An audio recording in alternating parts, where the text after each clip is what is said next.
When two students from the Magic Academy challenged each other to a duel, no one expected such an outcome. Gray released a magical ether ball that was 100 times larger than his opponent's. If the professor hadn't intervened, the other student would have been completely destroyed. Looking at Gray, he couldn't understand how he had gained such power. Never before had any student possessed such magical strength. But the truth is, Gray is a regressor, and he wasn't always this strong. Here's how his story started. It's the final battle between humanity's greatest heroes and their demonic foe. But this time we're not following some glorified, overpowered hero. Instead, our protagonist is just another foot soldier, doing his job diligently. Being the lowly runt he is, a sharp stray laser blasts straight through his chest, a hit so powerful that he doesn't even resist, and just lets it pass through. And that wraps up his story. In his final moments, he glances around at his fellow soldiers, dead and scattered across the battlefield. As for the so-called greatest heroes, well, they're locked in an intense clash against humanity's arch-nemesis, the Liquidator. Among the heroes are 4 brave warriors, each with unique traits and flashy powers. And then, there are guys like our boy, foot soldiers, thrown in as sacrificial pawns. These guys are basically like NPCs standing in the corner with no dialogue. Their purpose? Just die. He feels pathetic about himself, thinking how little he has contributed to this war. If only he had been born with some kind of talent. But as powerful as those heroes might be, they don't stand a chance either. The Liquidator slices through them like cucumbers. Literally, a single blow is all it took to wipe them out. Turns out that monster was just toying with his prey the whole time. Humanity's fate has finally been sealed already, or at least, that's what Gray Lee thought. This is then he remembers that his heart has already been shredded into bits, and yet, he's still not dead. Next thing he knows, he's standing in the middle of the ruins. In front of him is this omnipotent being who gives zero context for what's going on. The mystery dude claims that Gray's body has already healed, but the wild part is that he healed himself using powers buried deep inside him all along. The entity goes on to further say that Gray is actually way stronger than the Liquidator, the same bastard who slaughtered all those heroes like pigs. However, he's not sure if Gray can even handle that power. So, for now, the entity lends our boy a portion of his own power, just enough to take down the Liquidator. Back in the real world, Gray's sword is instantly surrounded by mysterious energy, gifted by the all-powerful being. Without wasting time, he puts this energy to the test, to see if it's the real deal or just hot air. Turns out this power packs a serious punch. So much so that the Liquidator actually commends Gray for his strength. But it's still not enough. As Gray goes in for another strike, bam! He's sliced in half like the rest. Blood gushes from his bisected body as the Liquidator, weirdly enough, praises him again. He's the first person to push the Liquidator far enough that he had to go all out. But the Liquidator is in for another surprise. Gray isn't done yet. That blackish energy is fueling him. The lower half of his body, which was gone a second ago, has now reformed, made entirely of dark energy. Bro is going full Black Clover mode with that massive sword of his. It's a sight to behold. To think that someone could actually make the Liquidator waver. The enemy sees no other option other than to throw up a honeycomb shield to guard his sorry self. Gray doesn't even look human anymore. He crashes down with his colossal blade, and the impact sends literal shockwaves through the air. The shield shatters into glittering pieces, and Mr. Cocky ends up eating shit with the full brunt of the hit. Now the bastard is seriously wondering if the thing he's fighting is even human. Hell, he's not sure if Gray is even alive. Meanwhile, our boy is asking himself the same thing. But right now, all that matters is the fight. And yeah, this freak is tough as nails, but our boy is also determined to do the math and break this bastard down. He's not stopping until this menace is erased. He throws another wild slash, and this creepy fuck starts bleeding this creepy golden blood. In response, the freak busts out some next-level jutsu and sprouts celestial wings. Looks like he's messing with time itself. Day turns into night, with the moon glowing like a spotlight from the gods. It's pretty impressive, and Gray admits it, but not impressive enough to shake his confidence. He goes full throttle, launching a preemptive strike straight at the Liquidator's neck. But surprisingly, the sword doesn't pierce. There's some weird shield around him again. Then he starts yapping nonsense that flies straight over my head. Apparently within this plane of true dusk, nothing can hurt him. Or at least, that's what this bastard claims. He tells Gray to look up at the sky, to see just how deep in shit he really is. Well, our boy looks up out of curiosity, and sees a blinding star-like thing glowing with insane intensity. Then boom, that thing crashes down like a damn meteor and obliterates Gray from existence. The Liquidator stands victorious, staring down at the crater left behind. But thankfully, that mysterious entity from earlier shows up again, just in time to rewind everything and send our boy back into the past with an only mission, which is to save the world. By the way, that mystery man's name is Kronos. Apparently, he and the Liquidator have some kind of history, but no one is telling us what kind. So anyway, cut back to our boy, who opens his eyes in a peaceful green neighborhood right after his regression. It's quiet, calm, and honestly pretty damn photogenic. Turns out he's in his hometown, Renato Village. Not just his hometown, but the past version of it. He is almost 15 years in the past. Looks like Kronos kept his word. Gray's been sent back in time, for one final shot at saving the world. Suddenly, a stinging pain crawls through his hand. When he takes a look at his hand, he notices wounds and bandages wrapped around his wrist. Now that he thinks about it, this was the time in his life when he was basically a punching bag for Belder and his gang. But with this new shot at life, it'd be pretty pathetic if he still ended up getting bullied. Then again, there's no way he could fight those guys head on. Bro is way out of their league.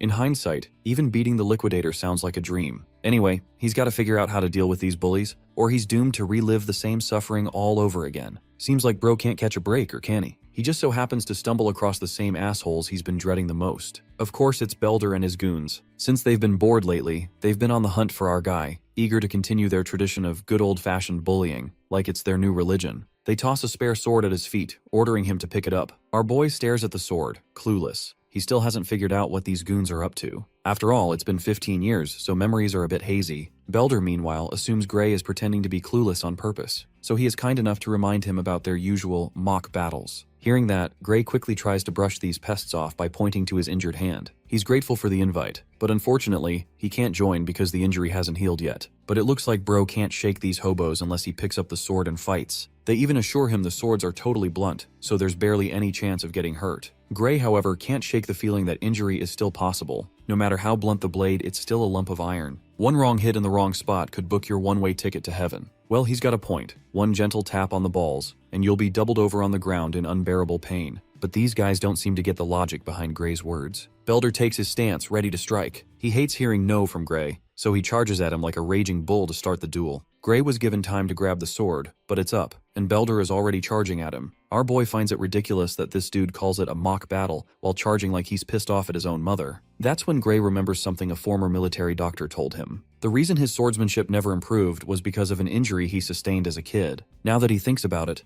maybe this is the injury that changed his life forever and forced him to live like a runt. Belder comes crashing down with his blade, but Gray blurs away and dodges the strike. Seriously though, even Gray himself is shocked that he managed to dodge it. Belder's face meanwhile tightens in annoyance at seeing such impressive agility. He throws another strike, which my guy dodges again, then a quick strike aimed at his feet is also easily avoided. The bastard's trying hard to tag our boy. He's like a bloodthirsty man on a mission, determined to take his opponent down. But Gray slips through like a ninja on cocaine. At first, Gray thought Belder was just slow, but then he realizes that it's not the Belder who has gotten slow. It's he himself who has gotten faster. Bro is literally dodging every strike like he owes rent. Even Belder's goons can't ignore what they're seeing. It's like Gray is a completely different person. He might not have the body he once had, but he still has the memories of every battle he's fought. With all that experience mapped in his head, his body is basically on autopilot. He barely even has to try to dodge those strikes. Then Gray grabs the sword to keep this so-called mock battle going, which isn't feeling so mock anymore. Belder is drowning in his own ego, desperately trying to crush Gray under his blunt blade. But my guy had enough. He swings his sword for the first time. The sudden jerk from his powerful swing leaves Belder's hand aching like hell. That just shows how pathetic Belder really is. If Gray is being honest, he actually feels like the loser here, duking it out with such a weakling. But he also believes that Belder doesn't deserve an ounce of pity. He's the piece of shit who bullied Gray, took away his future, and caused all that suffering. So with all due respect, Gray is going to make Belder taste his own medicine. On the next move, Gray effortlessly knocks the sword right out of Belder's hand, unarming him instantly. While Belder can only feel the humiliation, Gray realizes this dude is worse than he thought. He takes the opportunity to throw a jab, mocking Belder's incompetence with a sword. One single blow sent Belder's sword flying.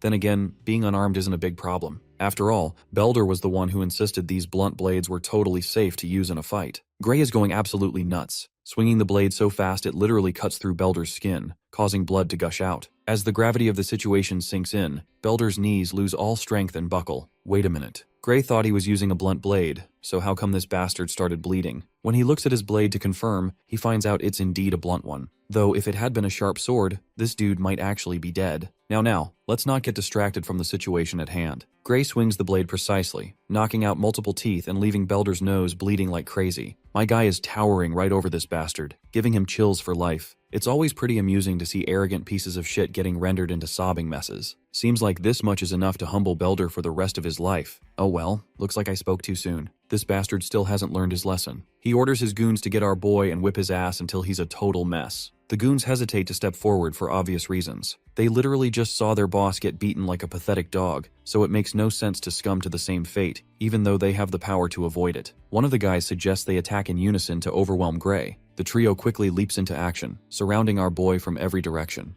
Gray, however, is nonchalant as ever. If these guys desperately want their death wish granted, my guy is more than ready. Everyone leaps at him, intending to finish him right here. At first, Gray had an ounce of sympathy for these hobos and had decided to spare them, but it looks like they won't stop until they learn their lesson. So he gives these gutter goblins what they truly deserve. Not long after, their faces are swollen like a baboon's backside after an unforgiving face massage. Once again, Gray finds it ridiculous that these crying emojis in human form used to be his worst nightmare. He recalls this group is currently students of Saria's swordsmanship dojo. Belder admits they are students of that dojo, though they haven't been visiting lately since these soggy biscuits believed they were already powerful enough. Well, that's pretty low standards for someone who's supposed to be strong enough. Not that Gray expects much from the dojo itself. He shows interest in joining the dojo, so he wants these goons to act as his referral. Belder refuses to fulfill the request. After all, he can't imagine the consequences once his master finds out he pathetically got his ass handed to him. Gray knows exactly how to deal with these guys. He merely swings his sword around to intimidate these suckers, hinting at the worst that could happen if they don't listen. Funnily enough, this little threat works wonders. Belder is not only humbled, but that beatdown gave him the speed of a cheetah. He literally speeds down the road to reach the dojo as soon as possible, even leaving his friends behind. A while later, they enter the town. As they walk, Belder expresses his curiosity why Gray is interested in joining a dojo. Turns out this dojo has a recommendation slot for the academy. Our boy doesn't have to say more, since he's sure Belder is mature enough to understand what his main goal is. One of the guys wonders why Gray even feels the need to join an academy when he's already powerful enough. Little do these bitches know, my guy doesn't set the bar that low. He's got his own definition of enough. He vividly remembers the day all of humanity's heroes got slaughtered like pigs in the blink of an eye,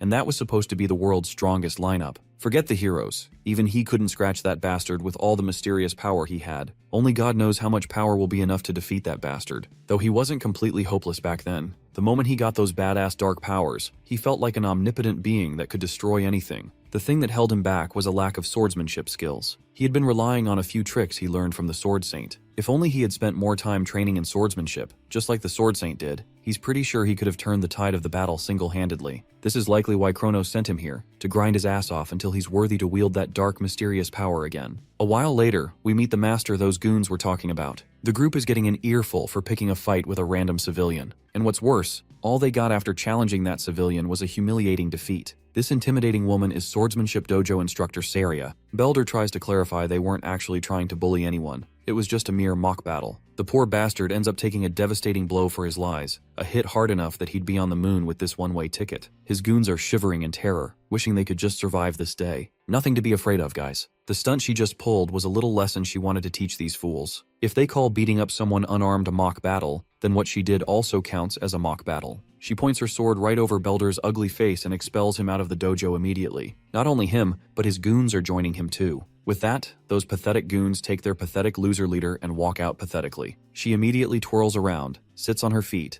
and apologizes to her new recruit on behalf of her former students who caused him a lot of trouble. My guy brushes off the apology. Back to business. She's heard he wants a recommendation to the academy, to which my guy affirms it. Since Belder and his second-rate team caused him a lot of trouble, she's willing to write a letter of recommendation for him. Though before doing that, she wants him to prove his worth. Both contestants stand against each other, wooden swords in hand. Being the senior, she generously gives him the opportunity to strike first. And thus the exchange of blows begins. They move so fast that literally all they leave behind are trails of silhouettes from their fearsome strikes. All the while, Saria does her job, which is to assess our boy's capabilities. She can tell his swordsmanship is quite practical for his age. It's as if he's been through countless battles before. Now it makes sense why those bozos got their butts handed to them by a single person. His style is mostly self-taught, but every so often, his swordplay looks similar to what's taught at the academy. This likely means someone probably taught him, though his technique is still rough. One thing's for sure though, he's got a lot of raw talent begging to be tapped and harnessed to its fullest. She's basically found a diamond in the rough. Now that she's assessed him, she decides to end the duel with the last blow she's about to deliver. My guy braces himself and effortlessly parries her attack. This macabre dance once again begins. Bro is literally parrying each of her attacks like he's allergic to damage. This prompts the woman to grow anxious. The lack of hesitation on his side is throwing her off. It's like no attack she tries can falter his stance. Hell, she even starts to feel annoyed at herself. To think she has to give her all in a mock battle that was only meant to gauge this young gun's capabilities. She gets overwhelmed to the point she starts feeling fear. For a moment, he looks like some demonic entity about to unleash something massive. After surviving the last swing from our guy effortlessly,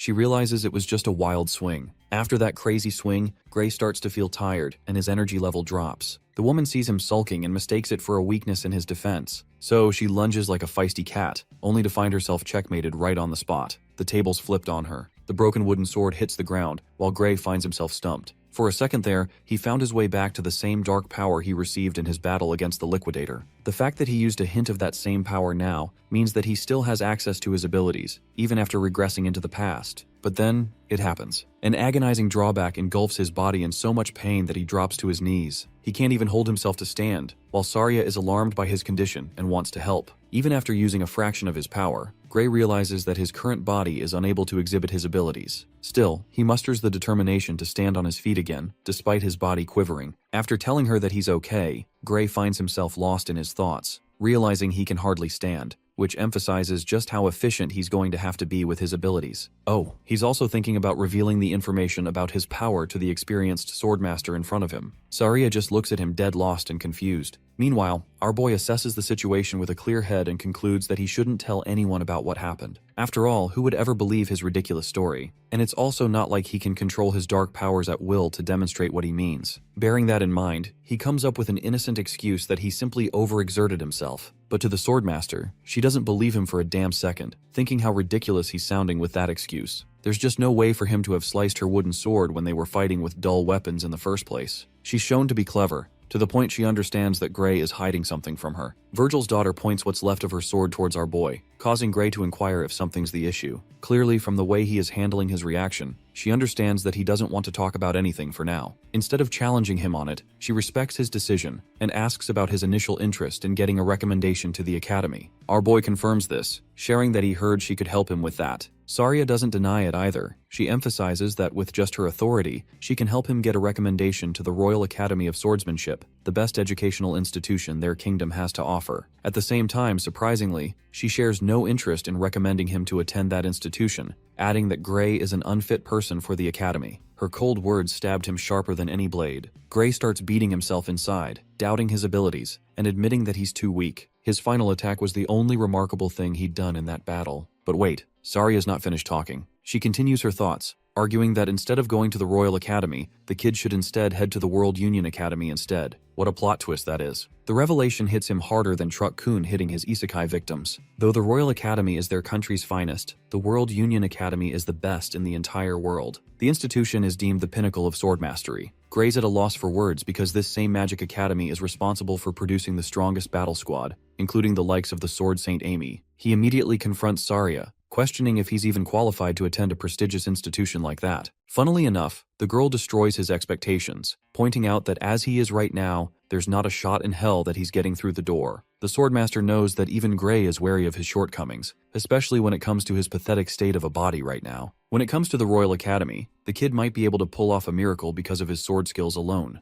but that's just not the case for the World Union Academy. So yeah, dude's fucked if he doesn't train his ass off. Even Saria is astonished. The kid has miraculous talent in his swordplay, and yet he's got a stickman of a body. Doubt is starting to creep in, genuinely making Gray worry about the monstrous opponents he'll have to face against in the World Union Academy. It's not exactly a walk in the park, and with his current body, that's out of the question anyway. Seeing his sorrowful state, Saria points out how he's quick to give up, even though there are 9 whole months until the Academy's entrance exam. Again, being underconfident in his abilities, Gray thinks that even that time won't be enough for him. Despite her effort in trying to encourage him, even Saria agrees that it's too little of a time, but even then she offers him a chance. The Swordmaster wants him to trust her for the 9 months to come, because during this time, she's going to make him suffer through hell and back. Yeah, something tells me she's gonna hire David Goggins and make this guy run 3 ultramarathons and do 6,000 pull-ups. Anyway, Gray admits that though he doesn't want to suffer, he doesn't have any other choice. Declaring himself ready, he hopes that the Swordmaster will take good care of him. Saria takes a liking to his forward determination.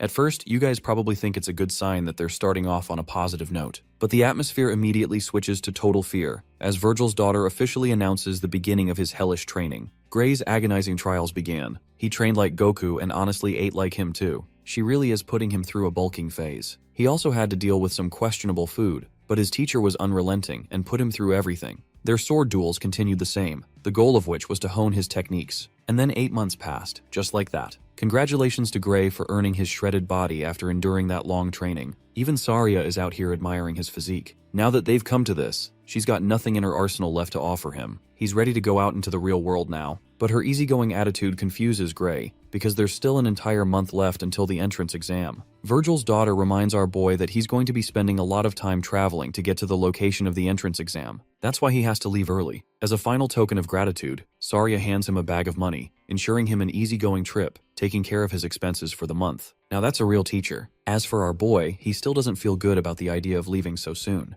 Her forceful approach saddens him, because he thinks his teacher is pushing him away like he's a burden. Smiling at his answer, she thinks he's complicating the situation. Suddenly, Gray brings up the rumor of an ogre's nest nearby, alarming Saria's attention. He also points out that the village is completely unsafe with the lack of security guards. The Swordmaster confirms the existence of the nest as well, as it was discovered recently. At the same time, she smiles at him, believing that nothing bad will happen. If the worst case happens, they'll just have to rely on the royal capital for help. Though Gray is worried, she thinks his only focus should be to take his exam, without any wandering thoughts. In his mind, he's convinced like hell that his teacher is lying to him, soothing him so that he doesn't have to worry. The royal capital is never going to send help to a tiny village, and when the village is raided and destroyed by the ogres, it will inevitably result in Saria's brutal death. In his original life, he learned that she died taking on the battle alone. Anyway, he doesn't tell her any of this and just accepts the situation, thanking his teacher for helping him out all this time. Gray plans to leave right away, earning Saria's smile. She and her two big personalities are rooting for him to pass. A few days later, we get a scene of her traversing a dangerous path to make her way to the nest. Here, skeletal remains of humans are horrifically hung on the trees as a warning. Saria is trying to track down the nest using the information she received from the scout. Spotting the trail of blood ahead, she knows that danger lurks ahead. But before she does anything, the Swordmaster is alarmed by the familiar voice of her disciple. Sitting on top of the tree branch, he questions where his beloved master is headed so late at night. Receiving a surprise entrance from him, she asks what he's doing right here when he's supposed to be focusing on the academy. Sticking his landing on the ground, he taunts her for questioning him, when he should be doing it to her instead. She lied to him when she said she was going to ignore the situation of the nest and let the royal capital handle it. Making an excuse, Saria explains that the royal capital refused to come because of their personal matters, which is why she took on the job herself. She's confident in her sword ability, believing that whatever it is in that nest, she can defeat it. Especially after receiving the report of the scout, Saria reveals that her opponent is going to be an elite ogre, and henchman monsters range about roughly 50 creatures apart from the boss. She knows fighting off the monsters will be tough because of their numbers, but it's not stopping her from going. By the way, even Gray admits that an elite ogre isn't strong, at least not enough to defeat a woman of her caliber.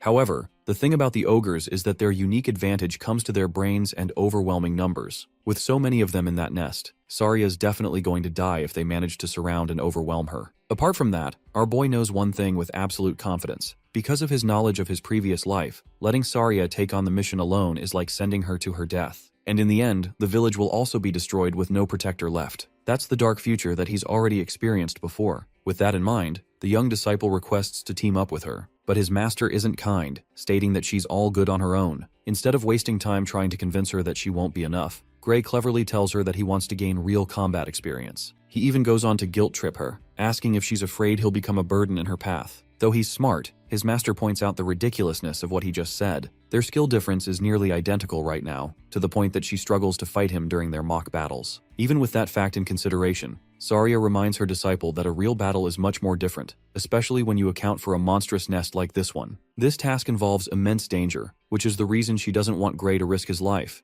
at least not until he has more combat experience. Her disciple is devastated to hear her conviction. After all, Saria wasn't budging in her stance. So he goes for one last resort, an idea that he wants to share with his master. At first she's surprised, until Gray straight up challenges her to a fight, promising to put her to sleep and then going on by himself to face the ogre. The situation grows tense. The disciple has just challenged his master to a real battle. His sword pointed at her, Gray awaits for her response. Realizing that her student is just as stubborn as she is, Saria admits defeat. She doesn't want him to go on alone, so she reverts to his previous suggestion of going together. All she cares about is that he returns in one piece. And yes, the one piece is real. Both of them band together and venture into the forest to confront the monsters. The night grows older, and finally, the master and the disciple discover the location of the nest. The intelligent monsters use their environment to their advantage. They made a nest that leaves no room for escape, in case someone dared to venture all the way here to challenge them. Saria thinks that the creatures must be confident in their ability, while Gray argues that it's actually more of a disadvantage for the two of them, as they'll have to fight carefully. Observing from a safe distance, she's rather surprised. The boss is nowhere to be found among the group, which makes her wonder if it's hiding in its tent. If that is the case, it's good for them.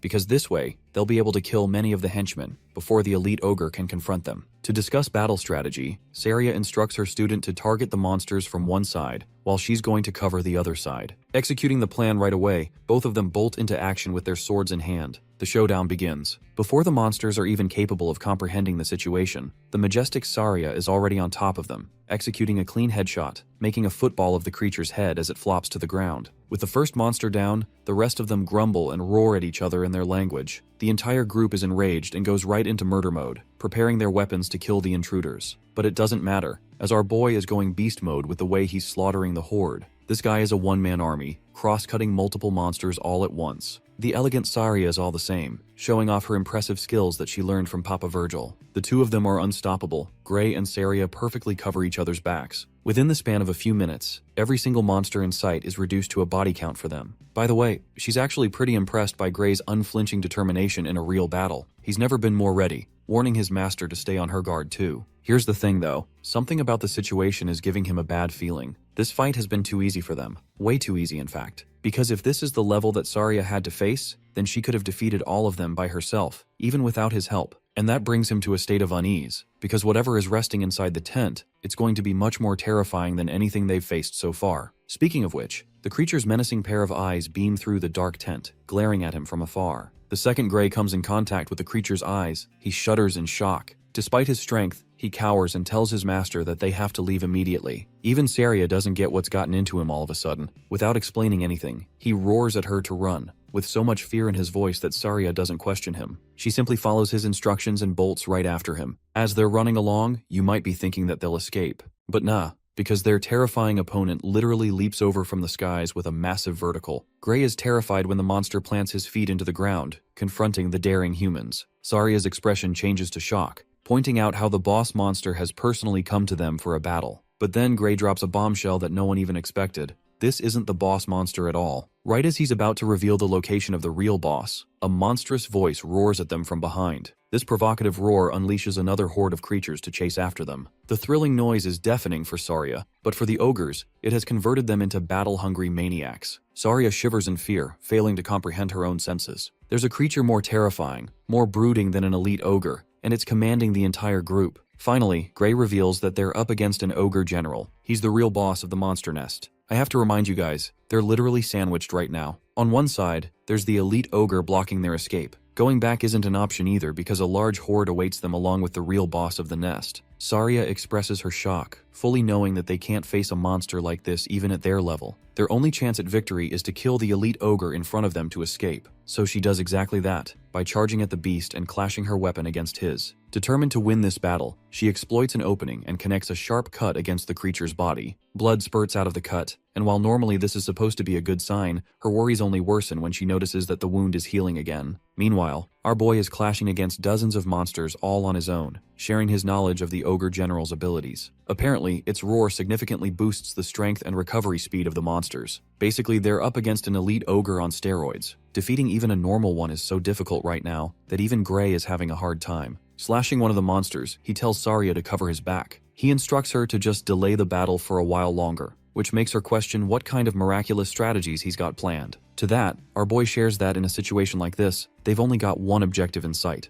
and that is to kill the ugliest of them all, the bastard who's hiding behind his horde. The fight for survival begins as Gray clashes his sword against one of the monsters, reflecting his annoyance at getting surrounded and flanked. He deflects the slash and finds another raging monster aiming at him. He's cutting past the enemies, focusing on making a clear path in front of him so that he can get to his objective. In carelessness, however, he uses so much strength that it literally shatters his blade. This is genuinely troublesome because now he's left without the one weapon he's confident in. He dodges the enhanced ogre's downward slash and prioritizes his attention to drawing out his spare sword. Yeah, that's the smartest main character I've seen in a while. Carrying a second sword means being prepared. Anyway, Gray is worried that his blade won't hold up for long. Coming to his rescue, his master tosses her spare sword towards him, allowing him yet another chance at victory. With both spare swords in his hand, he has a better fighting chance. But still, even this won't be enough to kill every single one of these monsters. There's just too much friction in getting to the Ogre General, while at the same time defeating its minions. Trusting his abilities, this man goes batshit crazy, unleashing a super speed slash across his enemies. His forward momentum is broken when one of the ogres tries to attack him.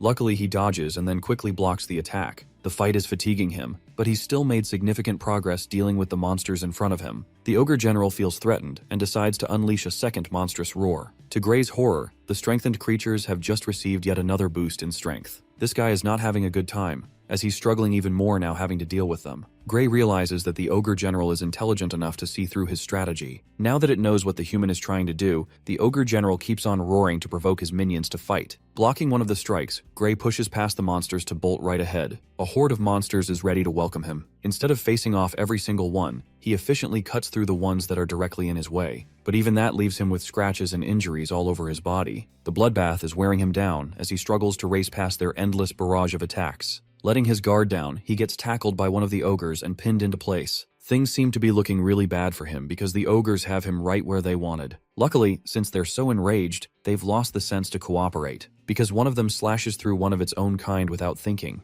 Gray internalizes that their strategy is to probably weaken his swords. While he's lost in thought, a Giga Chad ogre loads a powerful fist to crush his head. It's a do-or-die situation, and he clearly can't let himself be hit, so he uses his sword to mitigate the damage. But even then, Bro is launched into the ground with a heavy crash just from the impact force. Finding himself at the edge of his life, this man still tries to get up in his broken state. That's the definition of a badass. With the previous attack destroying his spare sword, now he only has one sword left, and dozens of ogres to slay, as well as their boss. Once more, the situation isn't in his favor. In fact, it's nearly impossible to get out of this. Despite experiencing a regression, he fully understands his situation right now. Gray simply can't win, not against so many bloodthirsty monsters wearing him down. So he decides to switch his battle strategy, roaring at his master to run away while he can still make himself a decoy for her escape. Saria hears this and smiles, refusing to treat him like that. She's still facing off against the strengthened elite ogre, but Gray doesn't get why she's still determined to fight. He assures her to run away as he'll catch up soon after, but Saria refuses his suggestion, horrifically revealing that she has lost her ability to run. She's suffered a major gash on her thigh, reducing Gray's hopes to ashes. Even that approach is out of the question now. There's no other path left, except marching forward to his death. Swinging his blade in fury, he thinks about the reason why he regressed. Despite bearing such a heavy purpose, all of it is about to come to an end. Tragically, our boy's final sword also chips and shatters to pieces, and yet he finds himself in denial. Despite having lost his weapon, Gray refuses to consider this the ending to his life. If only he can use the power from the future, the terrifying ability that matched the Liquidator and was able to harm him. If he can use it even for a moment, then these monsters will be severed to pieces. Strongly envisioning the feeling he experienced that time, he loads his broken sword, entering a meditative state. And when he reopens his eyes, Gray is no longer the same weakling he was before. A single dark burning slash eviscerates the ogres, turning them to ashes with his burning black sword. Even Saria doesn't get what's going on.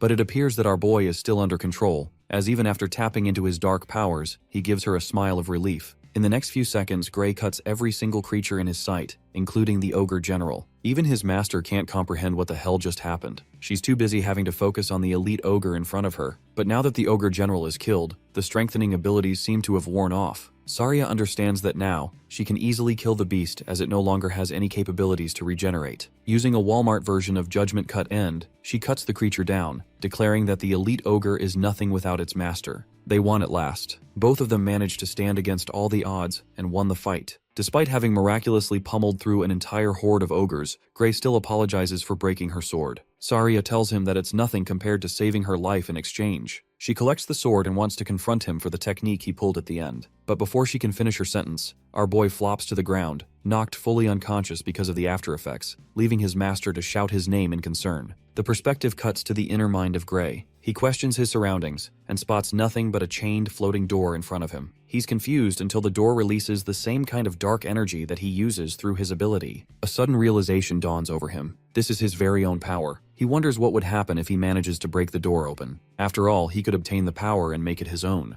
Determined to try, he marches forth. But the moment he takes his first step, a deathly sensation looms over his body, frightening the ever-living soul out of him. And that's only after taking one step. Gray is so struck with fear as he retreats his way back. He doesn't have all the answers regarding the source of his power, but one thing has been made very clear to him just now. If he dares to provoke the use of his powers in his current state, there's no doubt in hell that he'll die. And that's not just a light claim, because the feeling is so horrific that it drives him to tears. From the void, a voice creeps in his mind, commending him for his decision just now. Before Gray can process it any further, he wakes up in a panicking state in his bed. His master's right beside him, glad that he's finally awake. Worried, he asks where he's at. She explains that she brought him to the village's infirmary as fast as she could. This dude was actually knocked out for 5 whole days, and I'm so glad that the author didn't say 3 days, like all the other stories. Anyway, she was afraid for his life, while Gray is having to cope with the fact that he had to recover for nearly a week because of the burden of the technique he used. Even Saria thinks that he went above and beyond in that battle. It was the definition of defying all odds. Still, she's concerned about the state of his body and asks if he's capable of moving well. To test it out, our boy tries to lift his arm, but he can't do shit. He can barely use it after expending much energy, but with the way he is right now, there's no way he can hold a sword with an injury like this. Well, actually there's no way he'd ever be able to rub one off either, so he gotta fix this problem fast. Then there's the bruise on his arm, left after the battle. Saria grows concerned for his condition, knowing that he's unable to move his body well. Gray confirms that he's helpless right now. Even his master admits that his arm won't return to normal so soon, revealing that every single bone in his arm has been shattered to pieces. This revelation surprises our boy, because in a strange way, he doesn't feel any pain. That's actually thanks to the magic potion treatment he received. Our boy's jaw hits the floor, because these things are supposed to be really damn expensive, and she just used one on him. Saria explains that it's nothing to worry about, as the village chief personally rewarded them with it. The kid can't believe what he's hearing. He doesn't even know the village chief personally, and he's received a magic potion at his expense. Saria thinks he's dense for being unable to understand his situation, so she puts it in bold words.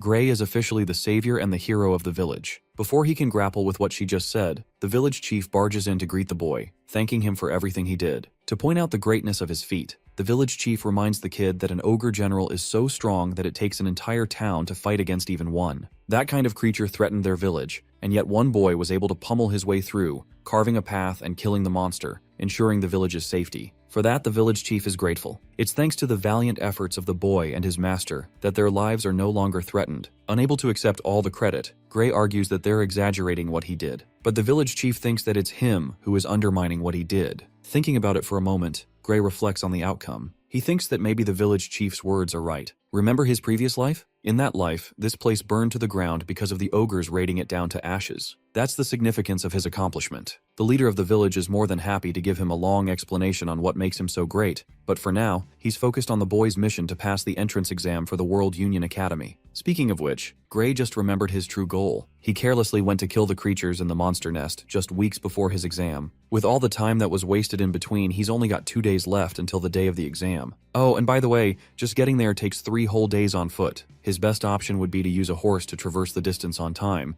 but he's dead broke and doesn't have the money to afford one. Making a sudden request, he begs the village chief to lend him a horse for the journey. The good thing is that the leader was already expecting the kid to make such a request, which is why he's already prepared the best horse for his travels. Saria smiles, revealing that their original plan was to carry him, even if he hadn't woken up today. Some people truly support you despite your troubles, just like Gray's friends here, and I hope we encounter more of them in our lives too. Gray exits the infirmary, only to find the entire village roaring the boy's name and rooting for his exam. They want him to do his best, and they're not afraid of thanking him for what he did. The villagers even support him with a bag of money. Everyone donated bit by bit so that he can apply for the entrance exam and support himself at the academy. The boy is eternally grateful for the villagers, who showed him so much love with their support. He also jokingly states that it's going to be really embarrassing if he fails and comes back. But Saria is absurdly confident in her student, emphasizing that the applicants applying for the entrance exam aren't capable of beating an ogre general all on their own. But that's not the only concern. The boy is worried about his arm, as it's still messed up and there's no telling when it will heal. To that, his master argues that he should make use of his left arm in the meantime. Even though his left arm is fully functioning, it's just that he's more used to his right, but his teacher thinks with his skill level,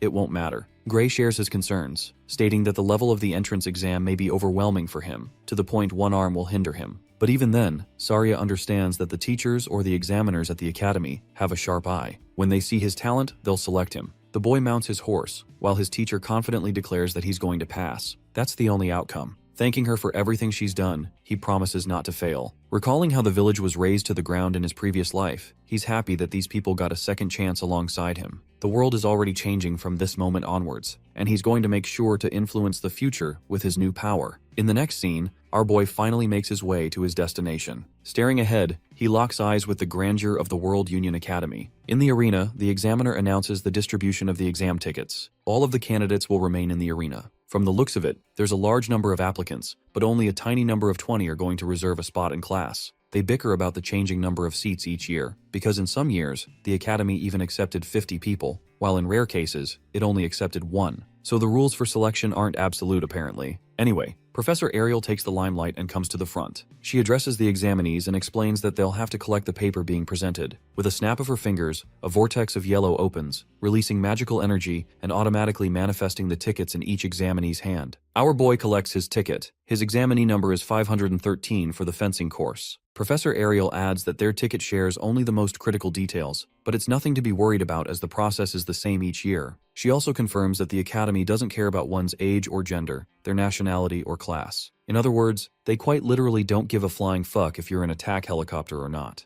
They don't even care enough to know their names. The candidates who are destined to pass will be asked for further information, but for the total examinees here, it doesn't matter. Professor Ariel even confirms that it's fine if they offer a fake name, once again proving the academy doesn't care. Anyway, trouble seeks our boy again, because he came here without his sword today, and yet he's placed in the fencing course. It makes him question the system's legitimacy. Professor Ariel continues, hilariously stating that she assigned each person a course based on their looks. I know she's supposed to be perceptive or something, but it's just funny how 1 minute ago she was talking about discrimination, and then she goes on to say this. Ariel is fine with correcting course details in case she got them wrong. Even the examinees think that it's impossible to assign a course based on sight alone, especially when there's so many of them. They strongly suspect that the academy must have investigated them beforehand, so that's how they know. The possibility of mind-reading magic also comes up. Professor Ariel doesn't address any of their concerns. All she's noticing is how no one is complaining about the assigned course. So next, she decides to reveal everyone's exam schedule. The detail is imprinted on the ticket at once. Gray is nervous, because he's scheduled to have his exam on the first day, not allowing him any time to let his arm heal. Ariel reveals that this exam will only be conducted once and it will decide everything. If a candidate is late, immediate disqualification will be the only outcome. She also reminds them that their schedules are strict and won't be manipulated or disputed upon request. It's bad news for Gray, who is struggling with his recovery. He's begging for his body to pull a miracle and heal him tomorrow. The next day arrives, and what do you know? Poor guy's arm didn't even heal a bit. He's got no choice but to take the exam in this condition. Gray's examinee number is called, and he frustratingly steps forth. He tries to calm himself in an effort to remain optimistic about the situation.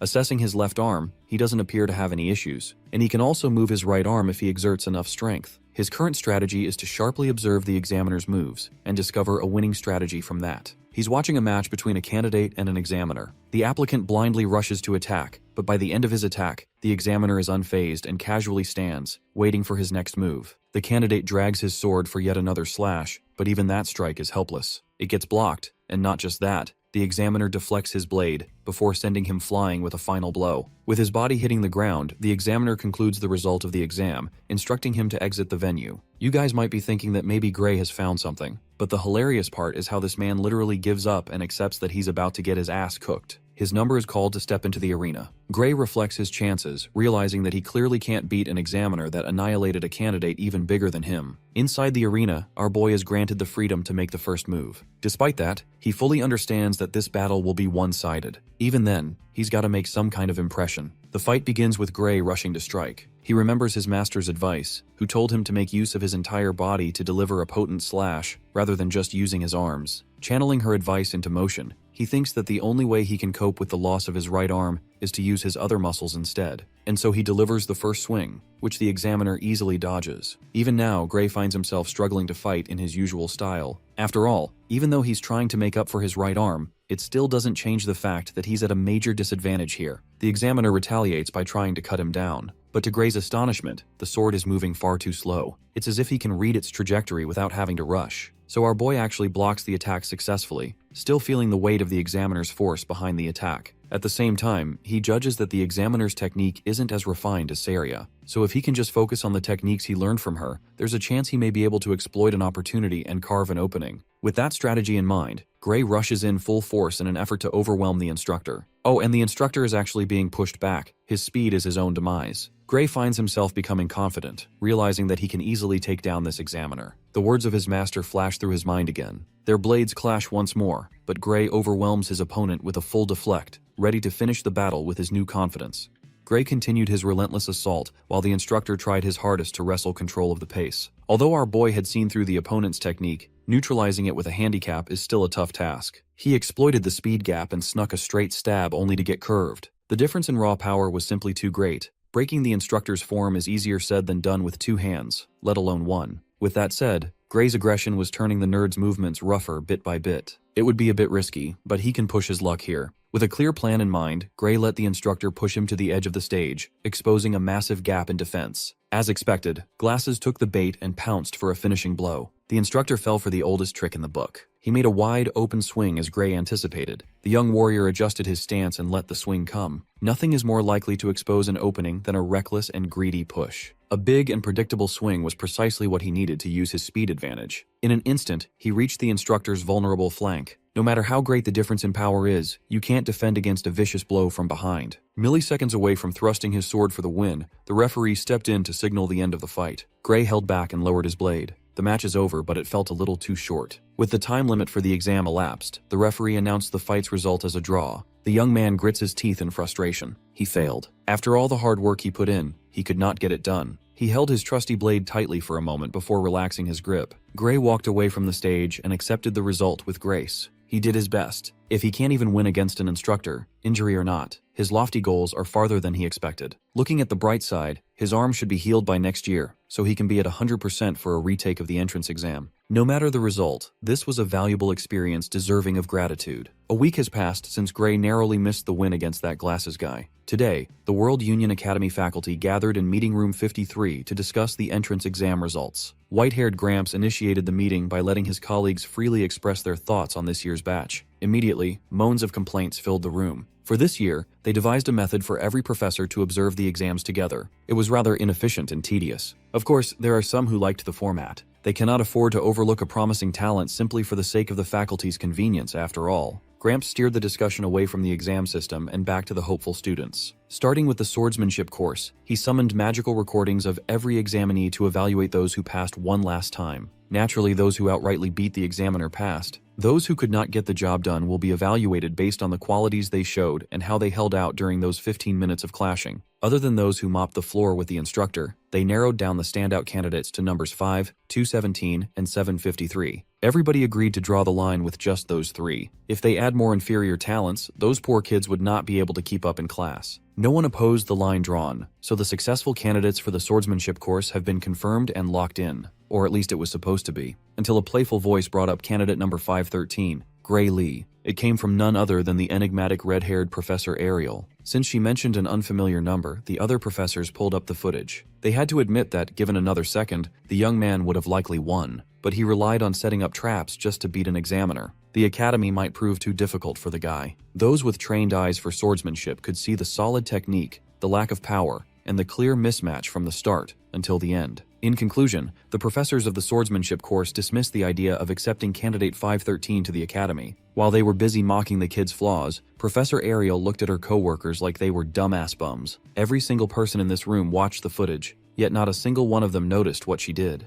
If everyone's this blind, maybe the exam's format really is a waste of time. The day after the final deliberation, the examinees were called back to the town square. They were tasked to gather at 11 in the morning. Tensions were high, and everyone was hoping to get the coveted acceptance. The time has finally come. An academy representative loudly announced that 6 candidates had passed the swordsmanship course. Everyone held their slips and prayed to be one of the 6. The first ones called were candidates number 5 and 217. Immediately, their paper slips burned to nothing. Next were candidates number 432, 615, 753, and 925. That is all. Out of hundreds, only 6 were skilled enough to get accepted to the world's most prestigious training institute. Gray came today with a little bit of hope, only to get utterly crushed by the reality that he might not be good enough. The successful candidates were instructed to cross the bridge and complete the enrollment procedure by the end of the day. Those who passed were naturally giddy and excited to enter the life of an elite. Those who flopped looked down in disappointment, wallowing in their failure. With the swordsmanship course out of the way, the representative surprisingly announced that one examinee has been selected by the Divine Eye Special Admission.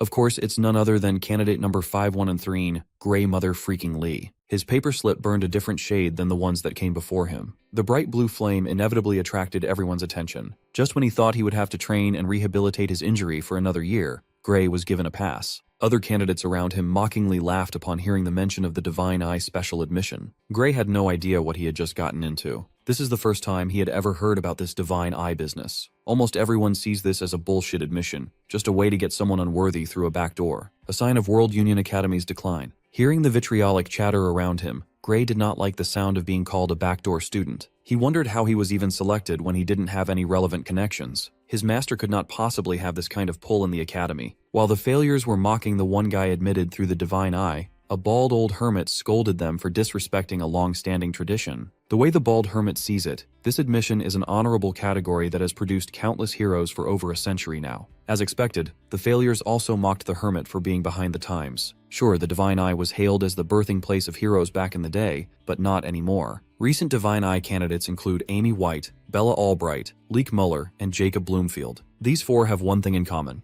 Everyone sees them as complete and utter failures. But we already heard those names. In the near future, Amy White will advance to become the Sword Saint. Bella Albright would become the Great Sage, and Jacob Bloomfield would take up the mantle of the Divine Archer. These three would reach the apex of their craft as the main force against the Liquidator. Now, Graylee's name will be mentioned alongside these legends. Those who passed were welcomed and provided with uniforms to change into. The entrance ceremony will soon begin, and the rookies must assemble in the plaza in front of the main office. Gray tried his new drip on, and it was a perfect fit. His black blazer, inlaid with gold and the Academy's crest, was clean as hell. He went from feeling defeated to feeling dapper alongside his batchmates. When they reached the plaza, some of the rookies were confused. There was nothing in there. The confusion was cleared up when an Academy staff member ran towards them with an apologetic expression. He explained that there's been a bit of a delay setting up the ceremony due to a mix-up. Thankfully, it won't take long to fix that. To do so, the rookies must step back a little farther so the setup can be placed. The rookies followed the staff member's instructions and watched with skepticism. Mr. Staff kneeled down and started tinkering with the ground. After a little bit of preparation, he touched the floor and activated a massive magic circle in the blink of an eye. Out of nowhere, hundreds of seats arranged in a coliseum style emerged from the magic circle. The rookies were flabbergasted. They had never seen magic of this scale before. In just a few seconds, the plaza turned into a proper arena, complete with seats and a stage. Mr. Staff apologized for the delay once more and instructed the rookies to sit wherever they liked. Still shaken by the absurd display of magic, they followed suit. Some of the more knowledgeable rookies recognized the use of teleportation magic to literally spawn an arena. Gray quietly took a seat in the middle row. He reckoned that this was the Academy's way of conducting a grandiose entrance ceremony near the school building. They are basically flexing the power of the World Union Academy. Once everyone was seated, other rookies commented that the number of seats was a bit excessive.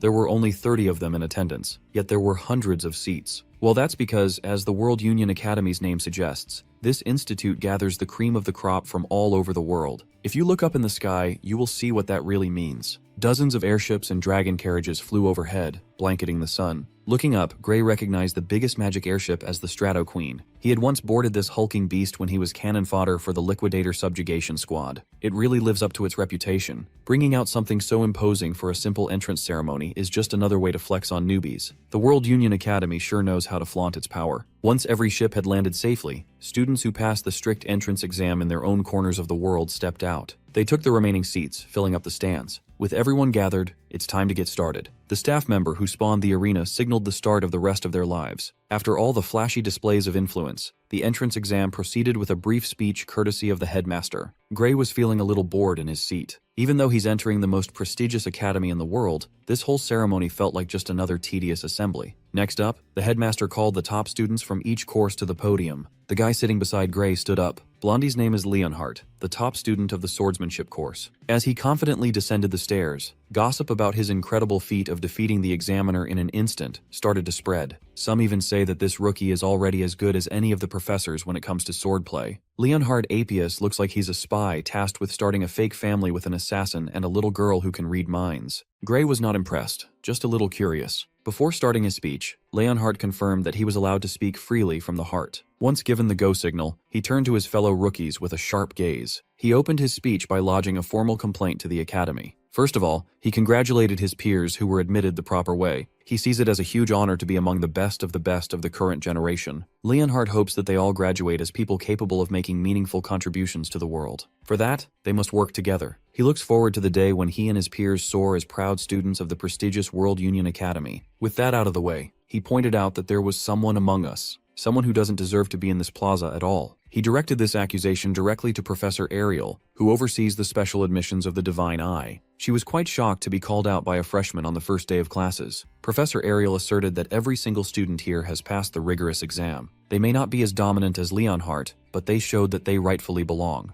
Curious and fascinated, she asked the cocky rookie why he was yapping like a little bitch. Without mincing his words, Leonhardt candidly brought up the mystery candidate who was admitted through an obsolete backdoor system. Like everyone else, he sees the Divine Eye special admission as just a way to sneak underqualified students into the academy. Leonhardt roared that the specially admitted student should just show themselves, return the honorable uniform, and leave in shame. His words and decisiveness seemed to move the other rookies. Meanwhile, the one being singled out was trying to not stand out. Thankfully, that hostile overachiever doesn't know Gray's face. If he just stays silent, he shouldn't get in trouble, right? Professor Ariel had to step in and break the tension, praising this year's batch for their liveliness. Refusing to stand down, Leonhardt doubled down on his opinions about admitting students through an outdated course. Growing a little annoyed with Blondie, Professor Ariel ominously asked if he was confident that he could beat the kid she selected for her course. Leon had to take a few steps back upon feeling the pressure from the enigmatic professor. He tried to stammer a reply, but he couldn't. Gritting his teeth and composing himself, Leonhardt confidently answered that he could beat the dog shit out of that unqualified student. Ariel was already expecting such a reply. She likes boys with attitude, so she proposed a wager. She would willingly put her job on the line and that kid's future in this academy at stake. Gray doesn't like that sound of that bet at all. Leonhardt asked if this wager would be a straight-up brawl with the special admission kid,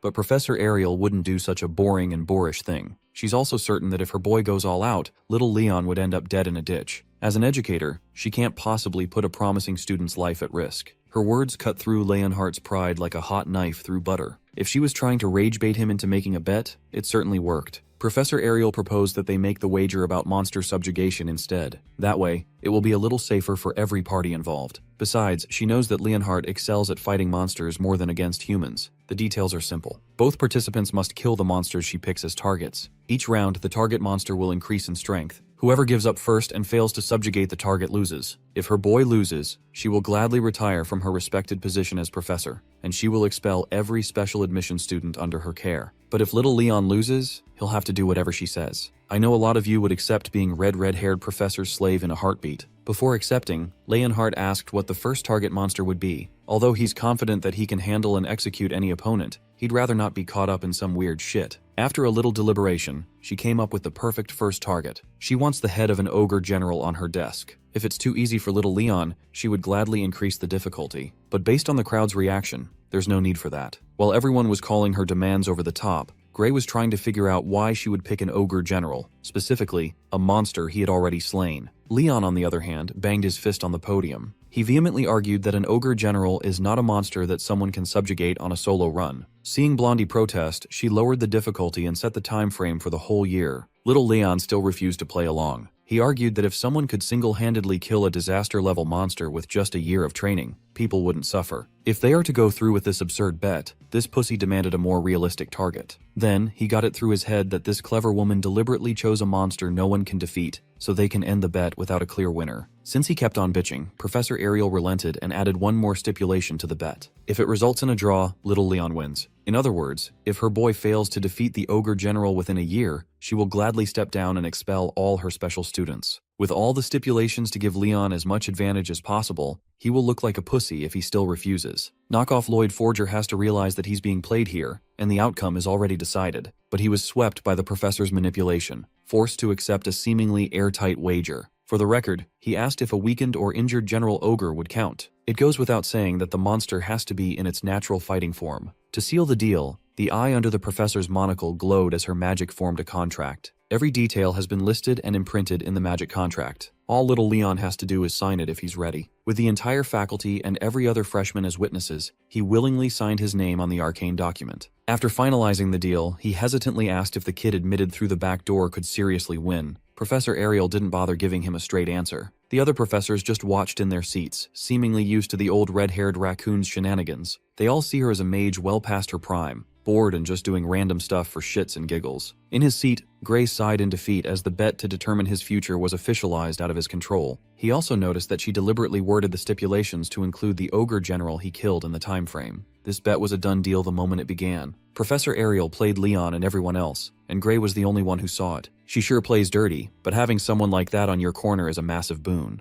After the bet fiasco, the entrance ceremony concluded, and the rookies were funneled into their first lecture, The Basics of Magic. The professor in charge of the class acknowledged that it's a bit surprising to start a lecture on the very first day of classes. He wanted his students to get used to this pace. In this academy, they cannot afford to waste a single day. Today, they will start with the most basic of basics, the simple utilization of magic. Within a human's body lies an invisible energy called ether. One can manipulate the magic circuits in the body and tap into untold amounts of power. Gray was initially afraid that he wouldn't be able to keep up with the classes, but this first lecture looked manageable. He already heard the same explanations back at the subjugation boot camp. Nevertheless, he was unlucky with his class assignment. Out of all the introductory classes in magic, he ended up in the same class as Leonhard Apius. If people find out that he's the hated Divine Eyes special admission student, he can kiss his peace goodbye. While he was lost in thought, the professor noticed and singled him out for looking bored by the lecture. The professor felt offended that a rookie was already looking away less than 5 minutes into his introductory course. Gray immediately apologized for his wandering gaze. Still, he found it weird that the professor singled him out even though he was all the way at the very back of the lecture hall. The professor escalated the situation and demanded a demonstration from the distracted student. If he looks bored in an introductory class, that must mean he can use basic magic, right? Gray wasn't easy to bully. Respectfully, he insisted that he specializes in swordsmanship. He thought it would be fine if he couldn't use magic. The professor barked that even if one uses a sword in a real fight, a fighter still needs to learn the basics to coordinate with an allied mage. Learning the basics of magic and grasping how it feels is the least a swordsman can do. At that moment, Gray remembered hearing the same thing from the boot camp lectures. In that case, today's lecture might conclude with the same spell.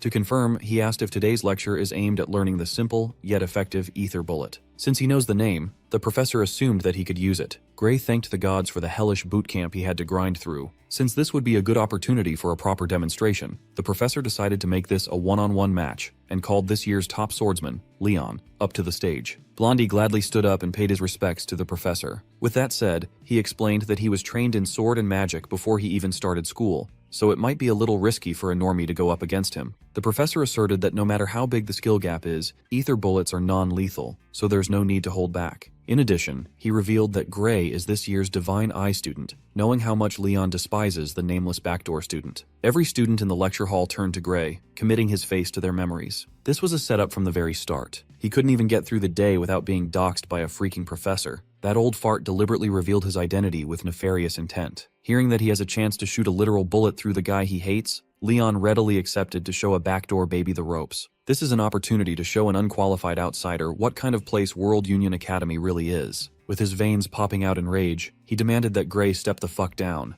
This is not how our boy's first day was supposed to go. In the stage, they stood opposite each other while the shit-stirrer professor explained the rules. He will give a signal, and both parties will shoot ether bullets at their opponent. Gray only spent a few days learning basic magic at the boot camp. Sure, the professor said that the bullets are not lethal, but that doesn't mean they would not hurt. As soon as the go signal was given, Leonhardt gathered a hefty amount of ether in his hands, determined to show the difference in strength between a real and fake student. Pushed to the corner and forced to protect himself, Gray also gathered and manipulated his ether. Throwing his prior knowledge into one desperate attempt, the whole lecture hall fell silent when they laid eyes upon a massive black hole threatening to swallow a teeny little bullet. Both Leon and Gray were flabbergasted. Neither of them expected this shit. As expected, the tiny ether bullet was completely consumed by the raging black hole. Leon's fear was evident in his eyes as the obviously lethal spell inches closer to him. In a panic, the professor raised his hand and tried his hardest to prevent the worst-case scenario using his own magic. A golden barrier blocked the seemingly relentless advance of the anomalous ether bullet. It managed to blunt most of the force driving the attack, but it was a very close call. He made the mistake of letting up, and the golden barrier started showing dangerous cracks under pressure. Eventually, the ether bullet black hole reached its limit and exploded, shattering the magic barrier into a million little specks of light. The resulting boom threw the lecture hall into chaos. Rookies closed their eyes and braced themselves for impact. As for the target himself, little Leon was knocked down on his ass, screaming bloody murder. Realizing that he messed up, the professor immediately ran towards the swordsmanship course's rising star to make sure he's all right. Leon picked himself back up, wiped the dust, and assured the professor that he was fine. After ascertaining Blondie's well-being,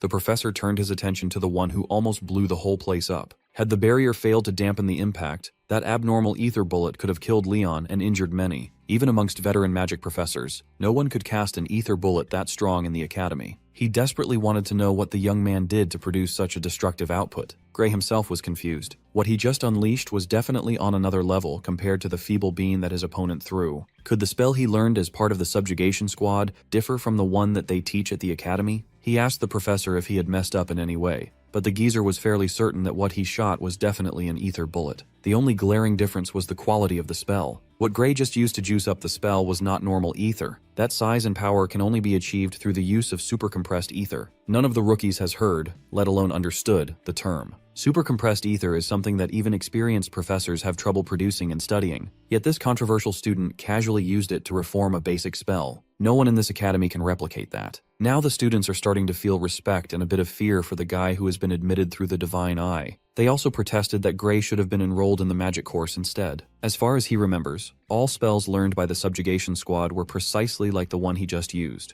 Among the group, Gray was one of those who had no aptitude for it. Still refusing to believe that he's using some sort of juiced up ether, he summoned another ether bullet and insisted that pulling off something like this is possible for anyone with enough practice. Much to his confusion, the professor just laughed like a madman in response. Gray didn't know what to do, so he just stood there dumbfoundedly. The professor shifted his tone entirely. At the start of the class, he was blatantly hostile. Now, he's trying to recruit the special admission student into the magic course. Gray respectfully declined the enthusiastic invitation. He was always told that he had no talent for magic, so he couldn't see himself getting into it now. The professor found this refusal preposterous. If a young man who can produce supercompressed ether through compression is talentless, then everyone else should just quit magic. He even went as far as dubbing Gray an unparalleled prodigy, even by the Academy's standard. Whoever said that the kid had no talent for magic must be smoking some illegal substances. The rookies watched the scene in silence. They saw how the strict professor turned into a completely different person as he desperately tried to convince Gray to shift into the magic department. From his perspective, it would be a huge loss for the world if Gray didn't pursue magic. Hell, it would be a crime against the arcane. With all the glazing coming his way, all the young man could do was laugh at the absurdity. Then he remembered hearing the term ether compression technique once before. It was just another clear day at the boot camp,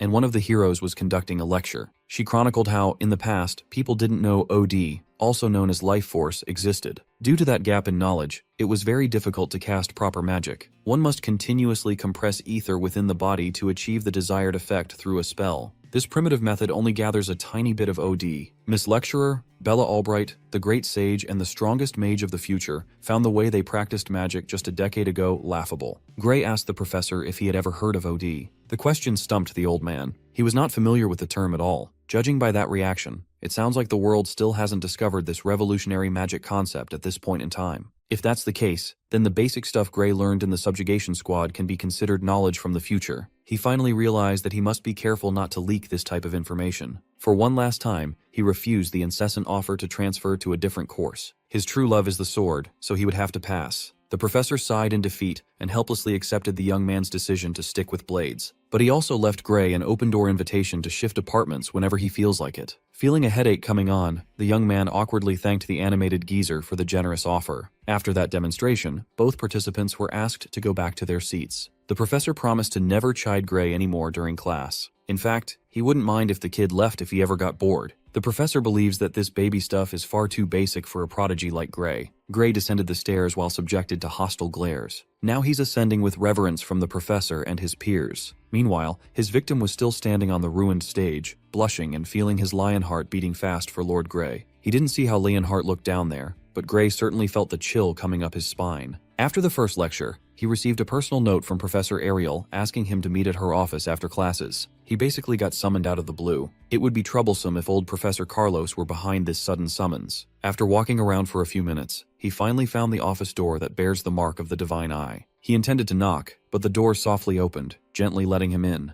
Taking the unlocked door as an invitation, Gray respectfully entered while uttering respectful greetings. Before he could finish his sentence, he sensed a sharp blade coming his way from the side. Gray's reflexes automatically kicked in as he drew his sword to defend. The grip was a little unorthodox, but it got the job done in a pinch. He was able to sweep the sneak attack and the attacker away. With the attacker swatted away, Gray realized that he had moved purely on instinct this time around. He wanted to confront the assailant, but it was just a blue-haired young woman who couldn't even grip the sword in her hand properly. Upon closer look, Gray realized that he knew this girl all too well. This shorty will become an unshakable pillar of humanity and hope in the future. Gray's attention was then directed to the desk in the back of the office, and the woman sitting on it praised his quick response. Professor Ariel was pleased to confirm that her eyes were right on when he evaluated the young man in the entrance exam. There were 2 other men in the room, Ariel's fellow professors, who were still skeptical of the new addition to the divine eye. They evaluated Bella's movements as flawless, but her sword was knocked out of her hand way too easily. Hearing the name, Gray's previous life memory of the ultimate mage came rushing back.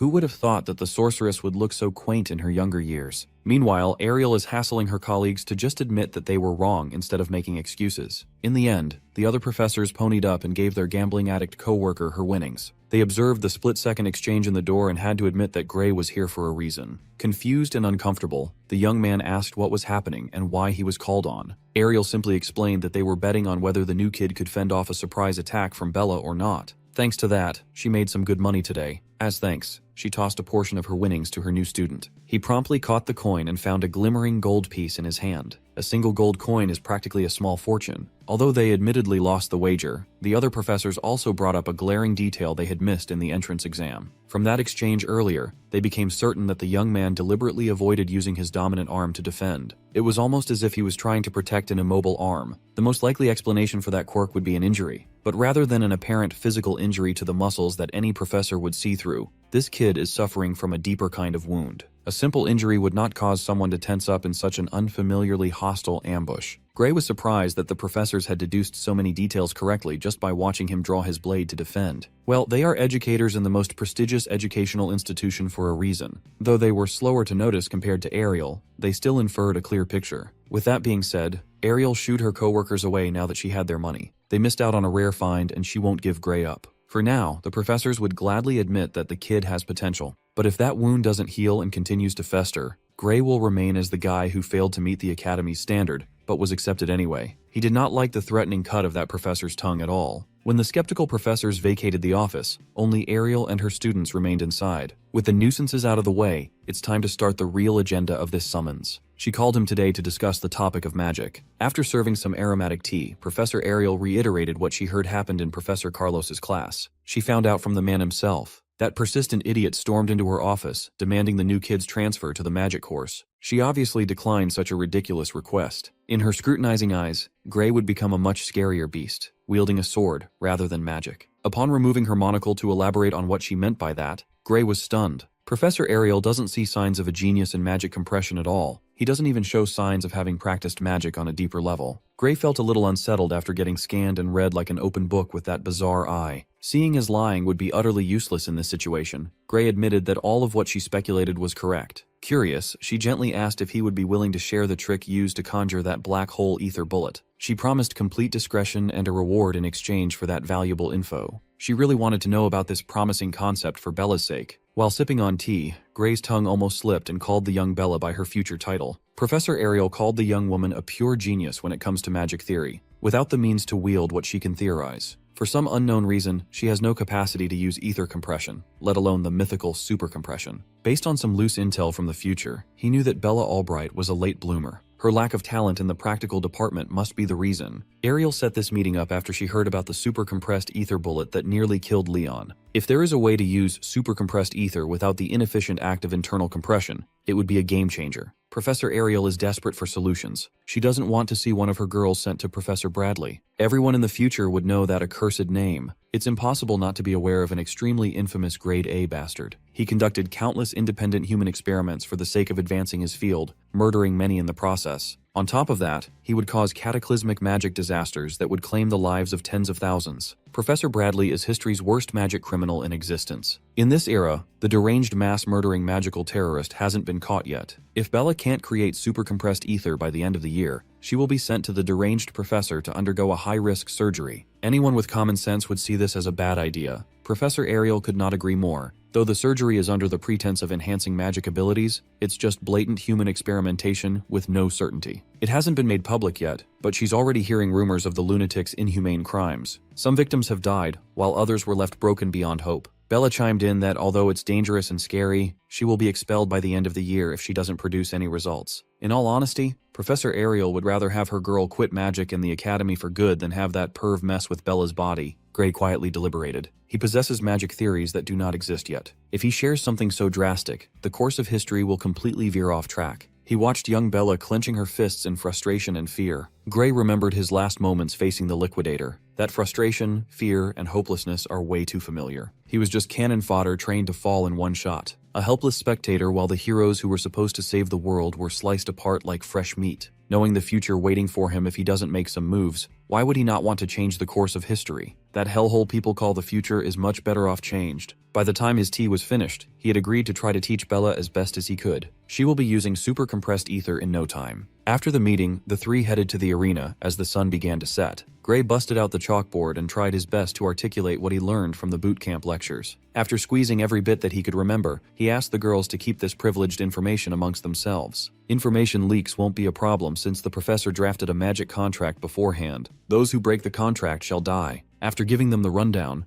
Gray asked what they thought about the theory. Just learning about the concept of OD alone was enough to blow Professor Ariel's mind, but the knowledge of magic he revealed is even more absurd. Bella praised his explanation as brief yet well organized. She felt like she was listening to a lecture on magic from hundreds of years in the future. With Bella simply hearing and absorbing the info dump, the history of magic had advanced by 100 years in this room. She kept gushing about advancing magic by a century, but Gray himself learned all these basic concepts from the grown-up sorceress just 10 years from now. It's a testament to her genius. There was a lot of information that even Professor Ariel failed to judge and grasp properly, so she deferred to her little magic prodigy. According to Bella's rough estimation, there's a good chance that the theory is sound. None of the concepts contradict the current magic theory that the world is running on. But the quickest way to find out for sure is to test it out. That's why they occupied the arena in the first place. If the theory holds water, the spell Bella quickly whipped up on the go should work. Holding a staff in her two hands, she placed her trust in Gray's teachings and tapped into her full power. That doesn't sound like a good thing. If he remembers correctly, Bella Albright's strength is rumored to be capable of burning an entire city down in an instant. She's practically a weapon of mass destruction. Moreover, she was infamous for having no proper control over her powerful magic output. Today must be the day he witnesses that legendary display of dominance. Even Bella was shocked to see what she just kicked off. A gigantic blaze of scorching fire shot out and escaped from the middle of the arena and into the clouds. Gray tried to warn her against this reckless idea, but it was too late. The pillar of flame stood tall with the young mage at its foundation, holding up an imposing magic circle. This overwhelming power stood at the pinnacle of magic in his past life. If Bella hadn't taken control of the spell a split second earlier, he would have been swallowed by the blaze. That fine elemental manipulation literally saved his life. Oblivious of other people's fear, Bella was beaming with joy. She finally did it. She bridged the gap between her theoretical and practical talents. Pushing herself even harder, she proceeded to tame the flaming pillar, molding it into the shape of a roaring, fiery dragon. For the first time in her life, she found magic fun. She was swept by the moment and quickly gassed herself out. The fire petered out, and she felt the drawback of her test right away as her ether reserves dried up. Her legs gave up, and she lost consciousness. The staff dropped to the floor, and so did her body. Worried, Gray ran up to the unconscious girl while the professor told him to chill out. This collapse was a classic case of ether depletion. All Bella needs is a little bit of rest, and she'll be back to 100% in no time. Hearing that assuaged Gray's worries. Still, even Ariel was astounded by the marvelous display of magical talent the young woman displayed. She might be the only person who can put together magic on that scale after learning a new concept. While completely out of it, the napping mage mumbled that it's not her who is amazing, but the theory. Gray gave her the tool to easily create her own super compressed ether. Well, it was a tool she was supposed to develop in the future. Ariel sighed in relief. Bella no longer needs that shady surgery from that arcane criminal. She would gladly curse Bradley off herself. The professor was glad to see the young mage avoid a ruinous path. She's especially glad that she did not lose her magic control through some unsanctioned experiment. Although Bradley's special surgeries were proven to increase one's magical output, they come at the expense of control. Exactly how it works is a mystery, but it's highly likely that the lunatic found a way to forcibly break a person's limiter. Now it makes sense why the sorceress in the past world was rumored to be an out-of-control weapon of mass destruction. In any case, today's massive progress would not have been possible without Gray's help. The terms of their contract have been fulfilled. It's the professor's turn to fulfill her obligations listed on the magic paper. First of all, she promised to do something about his arm. There's a magic spell in her repertoire that might help. Extending her hand out, she summoned countless translucent butterflies made of pure ether. They flew all around the arena as she gently touched her student's hand. Upon contact, the ether around the area swirled and stirred, coalescing upon the point of connection. For a few seconds, Gray accepted the healing touch openly. Afterwards, he tried clenching his injured hand and felt a drastic difference in comfort compared to before. He can finally move his dominant hand again. It was a vast improvement. With his spirits up, he wholeheartedly thanked the professor for solving one of his biggest problems. Not even a magic healing potion could cure his mysterious injury, yet her light touch did the work. She boasted that her nerves restoring magic shouldn't even be mentioned in the same breath as average magic healing potions. Before they got carried away, she wanted to make sure that he was really back to 100%. To test that, Gray must try swinging a sword to find out. For the first time in a long time, he touched the hilt of his blade with his dominant hand. He did a quick draw and slashed the sword casually. Right away, he noticed something alarming despite the supposed full recovery of his arm. To confirm, he lowered his stance and went through the motions of his swordplay to see how it felt. Much to his dismay, his right arm doesn't feel like it moves as fluidly as it used to. Professor Ariel expected something like this to happen. She may have repaired the nerves to their perfect state,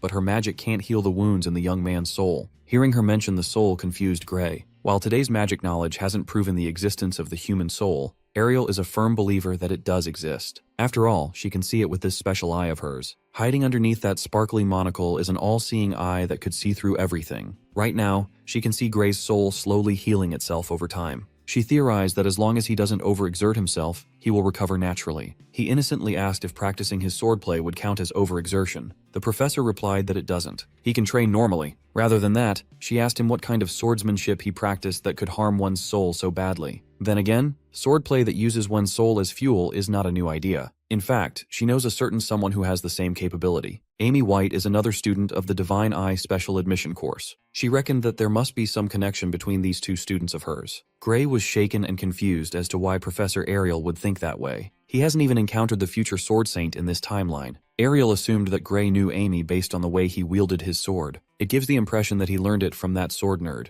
On second thought, the professor did notice some slight differences. It felt like the person he learned swordplay from was a far more skilled version of little Amy. She estimates that in a few years, Amy will be just as skilled as whoever Gray's master was. Her deduction ability is way too scary. Her eye can see the fine details, and she can interpret them expertly. Gray asserted that he learned to wield a sword at his hometown dojo, which is technically not a lie. For now, he needs to change the topic or risk spilling his secrets. Back to the subject of damaged souls and swordsmanship. Ordinary techniques cannot possibly connect these two intangible concepts. To begin with, she's well aware that Gray has some secret move that can defeat an ogre general, an ogre army, and everything around with one slash. She already did her homework. Thanks to Gray's absurd accomplishment, the bet she proposed with little Leon at the entrance ceremony was a free win. Ariel was shown some of the remains left at the scene and found them to be simply magnificent. Not even the most sophisticated cleaving magic could achieve that level of precision and lethality. That mysterious power within Gray, whatever it is, caused the injury in his soul. She can see it with her eyes. Ariel can peer through his soul and peek at the power leaking through a chained door. Hearing her say that made him a believer. The chained door is the imagery he kept coming back to inside his mind. This is not something one can figure out by guesswork. This woman is the real deal. That being said, Ariel had seen power similar to Gray's before. While it wasn't a one-to-one copy, they had a very similar vibe. Curious, he asked if there were other people with similarly mysterious powers to his. She knows of one that fits the description, but she's not 100% sure if they are human or not. Professor Ariel called it the Liquidator, the same Liquidator who ushered in the end of the world. Based on his reaction, she could tell that the kid had heard of them one way or another. Gray's mind was reeling. Why is the Liquidator being mentioned this early in the timeline? The sultry professor didn't expect that the young man would be familiar with such an esoteric being. But then again, he knows some futuristic kind of magic theory, so it's not that big of a surprise. Gray felt a little awkward being credited with the revolutionary theory when he simply reiterated what he learned from the real genius. Curious, Ariel pressed him about how much he knows about the so-called Liquidator. In all honesty, he doesn't know much, but he's certain that the Liquidator is an extremely dangerous threat to humanity. That creature has to be stopped before he can gather more power, something that needs to be destroyed no matter the cost. Ariel found his stance a little too extreme, but she agreed that the Liquidator poses some danger. Even so, Balian Bradley seems intent on continuing his experiments on this subject. It sounds like the future cataclysm of apocalypse is somehow related to the infamous magic terrorist. As far as Ariel knows, the Liquidator is the very being Balian Bradley is trying to summon. This was news to Gray. No one ever told him the origin of mankind's enemy. Thinking about it, the Academy in the last timeline served as a center point of history. The higher-ups acted as if they knew exactly where the Liquidator would appear.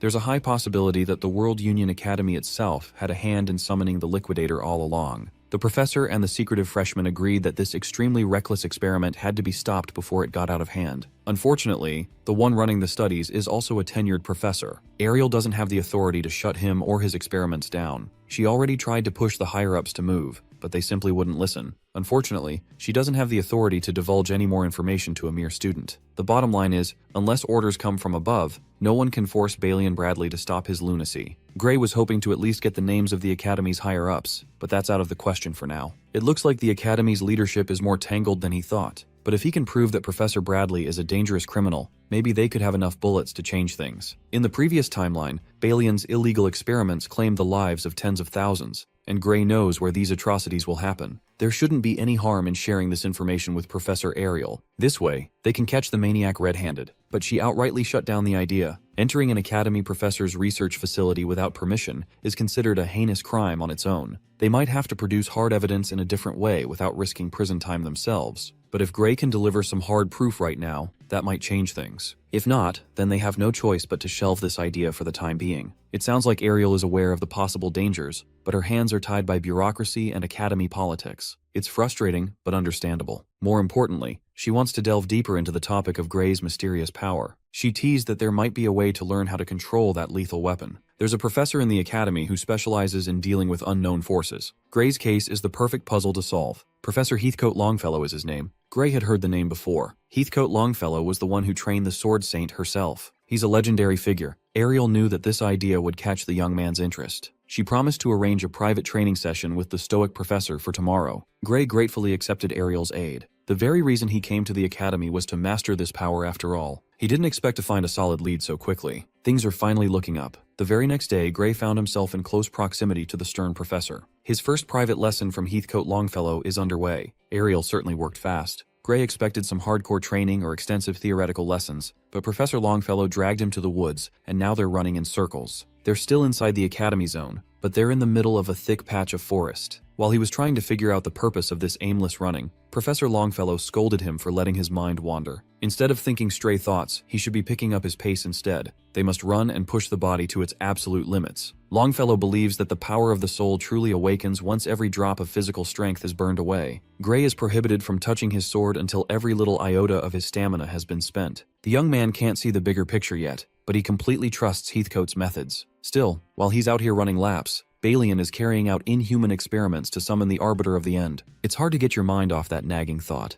Gray is carrying the burden of future sight, and it is slowing him down. Nevertheless, he stuck with the training regimen for an entire week. On the 7th day, he was summoned to report back to Professor Ariel. Gray felt a little embarrassed that all he's been doing was endless running and just a bit of sword drills at the very end. Admittedly, he feels a slight improvement in strength. Ariel couldn't hold her amused laugh. She's well aware of Heathcote's bizarre methods. With the report concluded, a messenger politely entered the office. He handed a sealed letter addressed to Professor Ariel. She immediately opened the message, and her expression slowly twisted as she read through the correspondence. By the time she reached the end of the letter, she was frozen in her seat. Worried, Gray asked what was wrong. She wordlessly handed him the letter to see for himself. It would be better that way. It was a letter written by Balian Bradley. The lunatic had received the report regarding Bella Albright's super-compressed ether breakthrough. He insisted that although there's a close resemblance, the young mage has not actually achieved the level reported. He therefore refuses to recognize her new ability. Accordingly, the surgery contract remains valid, and the surgery shall proceed as scheduled. It was a preposterous letter written by a master ragebaiter. It was insanity. Ariel is pissed. It seems Balian Bradley is determined to get his hands on a prime guinea pig in the form of Bella. He's trying to force her into a completely unnecessary and dangerous procedure. Unfortunately, the maniac has all the power. The magic contract Bella signed was airtight. Unless Bradley voids it himself, Bella is obligated to choose between expulsion and surrendering her body to a madman.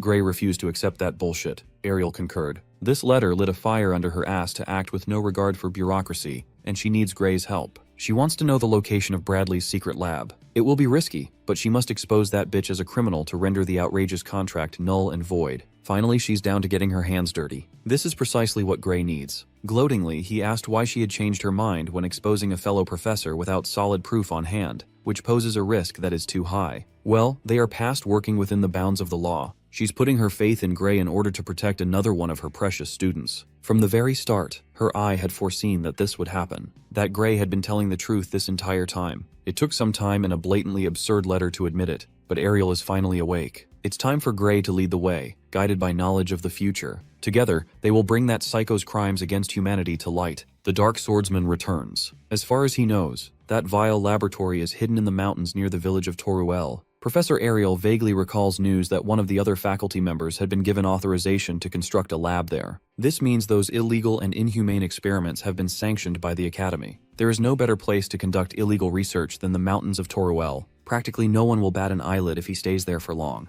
On top of that, professors of the Academy respect the unwritten rule forbidding interference with each other's projects. But as long as they can gather some evidence proving that crimes against humanity are being conducted, they shouldn't be charged with breaking and entering. While they were discussing the plan of attack, Bella knocked on the door, and Ariel let her in. She had just received a letter that contained the ghastly news. Her emotions are in turmoil with an overwhelming sense of defeat. Professor Ariel grabbed the letter from her hand, assuring Bella that this mess would be taken care of one way or another. It sounds like Ariel is planning to fight Varian Bradley all by herself, and Bella won't stand for that. With a confident smile, she insisted that she could solo that bastard any day of the week. The worried young lady gave Gray a pleading look to intervene, so he stepped up and pledged to come with the professor. Stealing her resolve, Bella also volunteered to tag along. She doesn't want to rely on everyone else to solve her problem. Ariel thought she could just move by herself. She warned them that Varian is a seasoned professor. Not only that, he's also a lunatic who has no regard for human life. If he catches an inexperienced student trying to foil his plans, there's no telling what he might do. As the grown-up in this conversation, she can't possibly risk these kids. But Gray saw this as all the more reason why going alone is dangerous. He asserted that he could tap into the power he used to take down an ogre general if the need arises. He won't be dead weight. Besides, if something bad happens to Ariel, then the Divine Eye program would undoubtedly get dissolved, effectively expelling Gray and his peers. He would rather have a say on his future, a choice to decide their own fate. Seeing the determination in their eyes,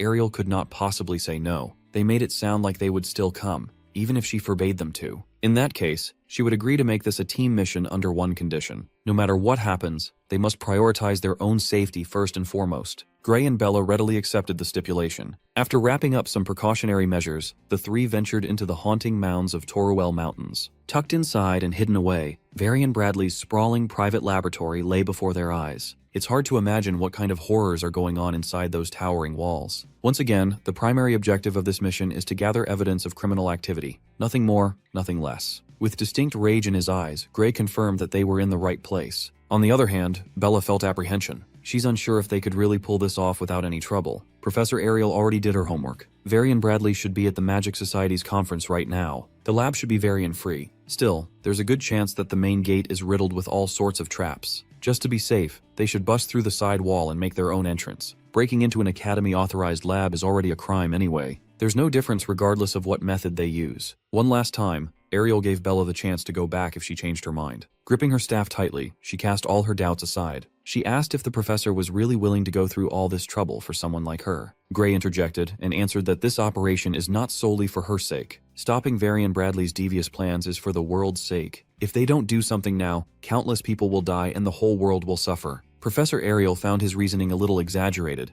but she agreed that the perverse animal must be stopped. So Bella should just chill and get out of her head. She's not the only one who needs saving. With all that preamble out of the way, Ariel led the way, dragging Bella along while Gray ran alongside them at full speed. Upon reaching the side wall of the towering lab, she calmly activated a fiery spell. Multiple explosive streaks of flames tore through the concrete without resistance. The resulting explosion lit up the whole mountain with a blistering light. You've got to give it to the professor. She knows how to put on an over-the-top show. Gray was the first one to peek through the instant entrance. What he saw inside made his skin crawl. Laid before his eyes was a long and dark hallway with countless jail cells lining both sides. Inside those cells were emaciated people, chained up and catatonic from extensive torture. Some of them looked dead. Some were missing limbs and bleeding out of their infected open wounds. They knew they would find something, but they didn't expect it to happen so soon. There's no need to even make an effort to look for incriminating evidence. The group traversed the long hallway. Every single iron-barred cell was filled with Varian Bradley's victims. So far, Ariel has noted traces of 14 forbidden spells used on the prisoners. That fact alone should convict Varian of serious criminal offenses. There isn't even a need to mention the extensive list of clear human rights violations committed in this place. Eventually, they came across a massive room in the middle of the lab. The floors were caked with old and fresh blood. At the center, an ominous magic circle can be seen. It looked like some sort of an altar. The initial plan was to get in, get some concrete evidence, then get out. But the kind young sorceress felt compelled to rescue the people trapped in this hellscape. Gray felt a worrying premonition. They shouldn't stay in this place for long. A rescue mission would take way too long, and Varian might return. Before they could even come up with their next move, a ghostly figure emerged from the darkness. He leisurely walked towards the group as though he was strolling through his private garden. Professor Ariel immediately recognized the man inching closer to them. It was the man, the myth, the unbearably ugly-ass mad scientist himself, Varian Bradley. Bro thinks he has aura. Gray immediately drew his sword, ready to respond to whatever evil Unk would do. Varian Bradley gloated that he arranged for a double to go to the conference in his stead. He's on the brink of a significant breakthrough in his experiment after all. This man bragged that he managed to get his hands on some extremely fresh materials for an important ceremony. You see, he likes to use his human lab rats while they're still fresh and breathing. But seeing Professor Ariel and her precious pupils on his doorstep, he decided to pivot and change the plan. Ariel worried for her students. Bella was paralyzed by a guttural terror, and Gray was ready to throw hands at any moment. Tonight's experiment would yield a far better result if the materials used possessed more potential for magic than the average person. Varian has no clue how they found out about his little hell on Earth, but he's sure that these three are operating covertly. That means they never told anyone where they're going. If they all suddenly go missing, not a single soul would know where to look. Whatever twisted thing Varian has in store for them would not lead to suspicion. Forget the crimes against humanity. Give this man the electric chair for that creepy-ass smile. From the sound of his villainous speech, it's obvious that Professor Varian is itching to turn them into lab rats that would push the boundaries of magic itself for a steep price.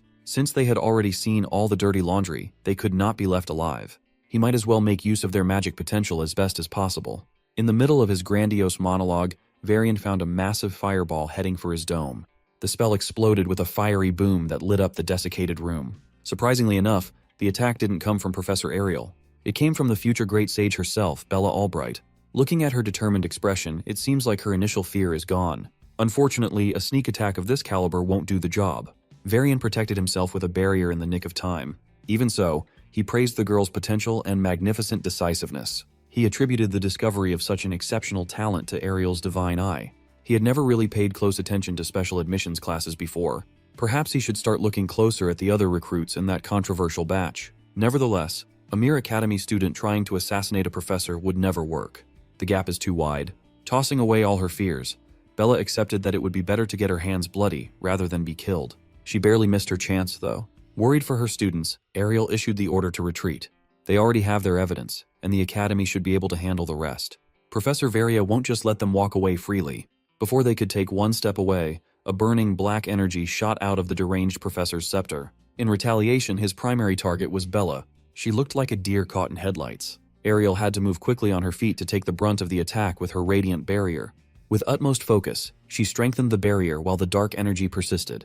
Varian haughtily explained that defensive magic is pointless for this gluttony flame, which is one of the prized fruits of his extensive research. The spell conjures a flame so ravenous that it burns and devours defensive magic, turning it into fuel. In theory, it's a perfect spell that cannot be blocked.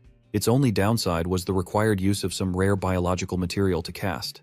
As Varian explained, Ariel's barrier was quickly torn apart and consumed, making the gluttony flame bigger and wilder. She tried to salvage the situation by getting her divine eye involved. Tapping into that mysterious power bought her enough time to put up another barrier.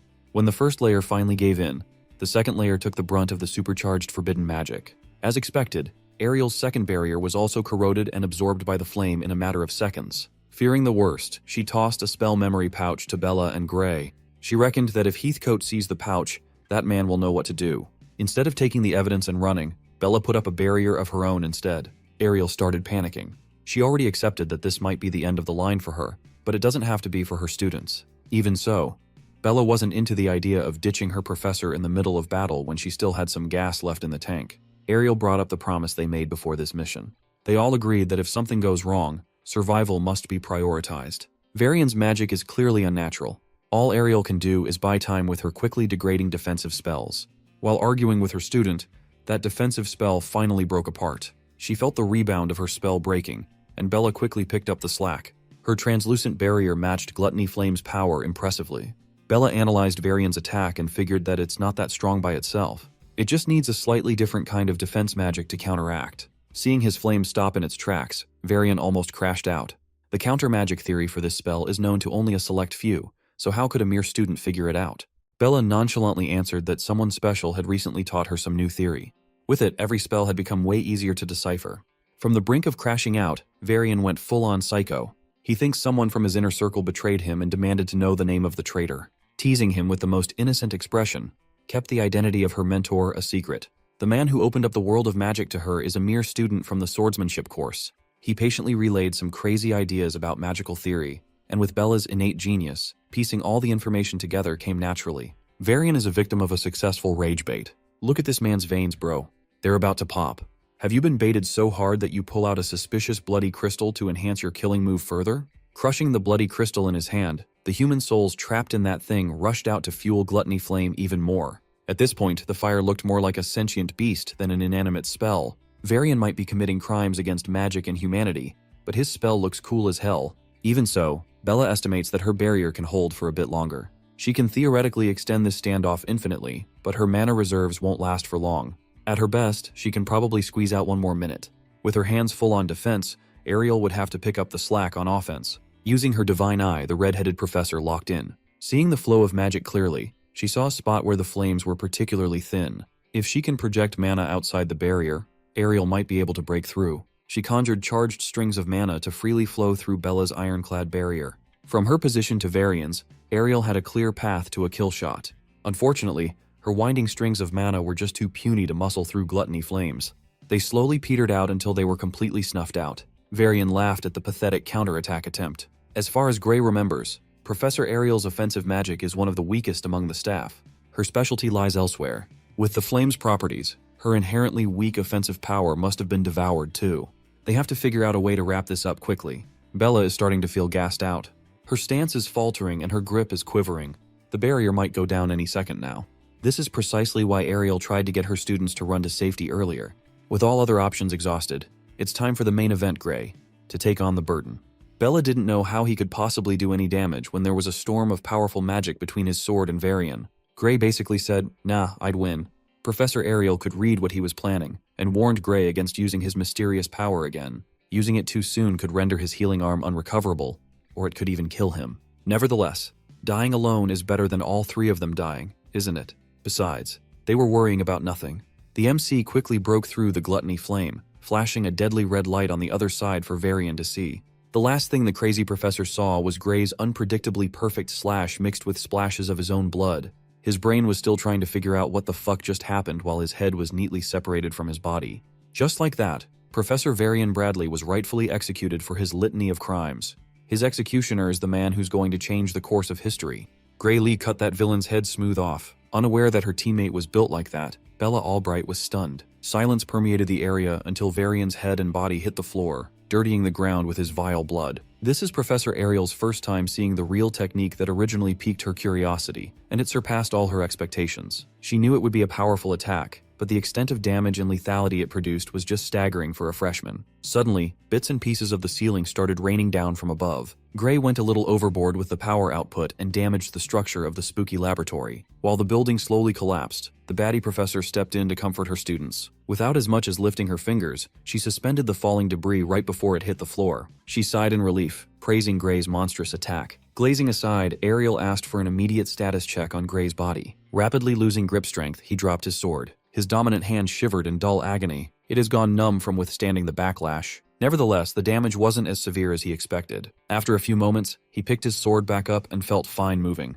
Ariel attributed this welcome change to the results of his hardcore training. If he were still the same village kid who lacked fundamentals, he would have undoubtedly fainted for days and woken up to noodle arms. Now it only leaves him with some pain. It's quite a massive improvement. Heathcote worked him to the bone, but the training is really showing its fruits. Ariel's divine eye was glued to her student. She's trying to make sure that they don't overlook any lingering damages. While she is grateful for how Gray performed in clutch time, she also feels sorry for being so powerless. She was supposed to protect her pupils but ended up relying on Gray at the end of the day. Gray assured her that no one is to blame. Besides, he was the one who insisted on this mission to stop Varian in the first place. Still, Professor Ariel emphatically lectured him about the consequences of using an unknown power. She advised restricting its usage for a while. By her estimation, abusing this overpowered technique without knowing the full extent of its effects can cause irreversible damage. Gray felt the weight of concern behind her advice and promised to observe caution. After snapping out of her stunned silence, Bella timidly asked Gray if what he just showed was some kind of unknown magic. She did not sense any ether at all. Being a mage, this oddity is breaking her reality. Actually, trying to explain how such a high power output is possible with magic is just impossible at this point in time. In order to save Gray from the hassle of explaining himself, Professor Ariel asserted that probing further into this matter is forbidden. She doesn't want Bella to mention a word about what she saw here either. She was just asking out of curiosity, but this is a gravely serious matter. Although it would be against her will, Professor Ariel wouldn't hesitate to erase Bella's memories if it meant protecting Gray's secret. Vadiel. Realizing how serious she was, Bella proposed the formation of a magic contract for everyone's peace of mind. Ariel took care of the paperwork, magically summoning the arcane binding agreement. Bella signed the magic paper without hesitation. With Varian Bradley out of the picture, the trio is free to plan their next move. Though Gray wanted to investigate the various inhumane experiments as soon as possible, he believed that helping the human lab rats should come first. From the looks of it, every single one of them had been knocked out by sleep magic. They should not be in any immediate danger, but taking them to the Academy's medical facilities is the smart move just to be safe. For what Ariel lacks in combat power, she makes up for it with her array of utility spells. The inhumane prison lit up with a golden hue as each prisoner was encased in a protective capsule. This protective membrane should keep them safe from most external harm for now. With the prisoners safe and shielded, the trio should be able to investigate further inside. Now that they could roam more freely, Ariel was once again surprised by the scale of this criminal operation. Traces and evidence of illegal experimentations are out in the open as far as the eye can see. Almost all of them involve the use of human sacrifice to produce magical catalysts. There were also cruel setups exploring the possibility of enhancing a human's magical abilities and capacity. Despite all these grotesque trials, Ariel did not see any signs relating to the liquidator. Gray is operating on the future site that this is the location where tens of thousands of people died relating to the liquidator's emergence. He knows that this lab has to be more than a mere magic catalyst factory. He was suddenly reminded of a crucial detail. He read incident reports detailing how the majority of casualties resulted from a miasma that welled from the ground. If that's the case, something more sinister must be hiding underneath this place. Curious and unsettled, Gray suggested that they explore more vertically to find some possible hidden passages. With a cursory glance, Professor Ariel's divine eye did not pick up any signs of that sort. But upon closer look, she picked up on something out of place near Varian's blood-soaked corpse. Squatting on top of the oddity, Ariel pushed more ether into her divine eye, peering through all the illusions. It was infinitesimally faint, but she could sense traces of short-distance teleportation magic on the floor. Perhaps they are on the brink of discovering a space only accessible to high-level magic. Based on the faint traces, she estimated the teleportation distance to be around 300 meters going down. Thankfully, she's well versed in the art of short-distance teleportation herself. With a snap of a finger, they should be able to override the concealment. Suddenly, a massive gate made of pure magic and ether surfaced from the ground. If they hit nothing, the other side of this gate should lead to nothing but earth and dirt. Ariel is banking on the off chance that they find something. Anything. The trio fearlessly stepped through the gate. None of them could have expected what was waiting on the other side. 300 meters below the illegal prison lab was a city made of tightly packed structures. Who would have thought there'd be a massive area under such an inconspicuous place? Being particularly sensitive to magic, Bella pointed at one particular building. She could feel a tremendous ether output coming out of it. Situated in the middle of the bizarre white city, a modest-sized dome clear from nearby obstructions stood tall. Focusing her divine eye on the dome, Professor Ariel picked up a sign of not just ether, but also a completely different kind of power, leaking out. It's far greater than anything she had ever seen. Gray had a feeling that they had finally found what they were looking for. Dripping out of the dome were residues of the liquidator's power. Bracing themselves, the trio walked up the stairs leading to the dome. When they entered the structure, they found a door adorned with an ominous insignia and a platform surrounded by vials filled with purple goop. The foreign power was definitely emanating from the door encircled by the vials. Professor Ariel investigated the door's surface area and extended her senses. Unfortunately, there are no signs of the liquidator's presence. Meanwhile, Bella was a nervous wreck, unsure whether they should even be messing with this cultish display. Ariel assured her that the door itself is safe. It doesn't hold any power. If anything, it's just a benign symbol for the ritual. The thing they should be careful about is the magic rigs placed at the tip of the 8-pointed star. Confidently tapping into that forbidden power, Professor Ariel spurred the formation's activation. Gray panicked for a moment. One wrong move and they might accidentally summon the liquidator or something. Bella voted to just shut this thing down before they messed up and put themselves in danger. Ariel was unbothered. She just implored her students to stay put. Her prediction tells her that this setup won't actually summon a world-ending threat. Once the power from the rig filled the door, it started showing spatial cracks all over its surface. Gray and Bella wanted to pull their professor out of the formation, but ultimately chose to trust her judgment. The magic rigs glowed even brighter, making the spatial cracks bigger. A few moments later, the mechanism attached to the rigs slowed down the ether infusion. Just as Ariel expected, the formation wasn't meant to summon the liquidator. It was built to punch a tiny gap towards a different place of existence. Once the hole is big enough, it funnels the leaking power, turning it into pure crystal. At the core of crystallization is a seed most likely made of countless human sacrifices. According to her estimation, the pre-existing essence in the room is made up of about 10 souls. The molding process might have taken more sacrifices than that exponentially. The majority of the drugged-up prisoners they saw upstairs must have been slated to be raw materials for this twisted process. Curious and disturbed, Bella asked why Varian and his cohort would go so far just to gather an alternative power source. What were they planning to do with it? Well, they already saw the power augmented by human souls. That black flame Varian used in the fight was most likely a product of this setup. The crystal Varian held in his hand is basically a finished product. That catalyst can be used outside of just offensive spells. If they manage to mass-produce these appalling crystals, they could practically power anything needed for their nefarious plans. After getting a glimpse of the formation's true purpose, the cracks on the door slowly disappeared. At this point in time, Varian likely wasn't trying to call the liquidator. Whether he didn't try or just couldn't is still unknown. Punching a tiny hole to a different dimension already pushed the space-opening magic rigs to their limit. Maybe Varian and his fellow sickos haven't managed to unlock their full potential yet. Nevertheless, the apparatus must be insanely valuable. A high-output spatial warp magic with such precision is bound to be worth an ungodly amount of wealth. Ariel estimated that making just one of the 8 magic rigs would cost an entire nation's budget. Only one organization in the world has that kind of clout and cash. Bella immediately thought of the Discar Empire, but Professor Ariel was thinking of a different group.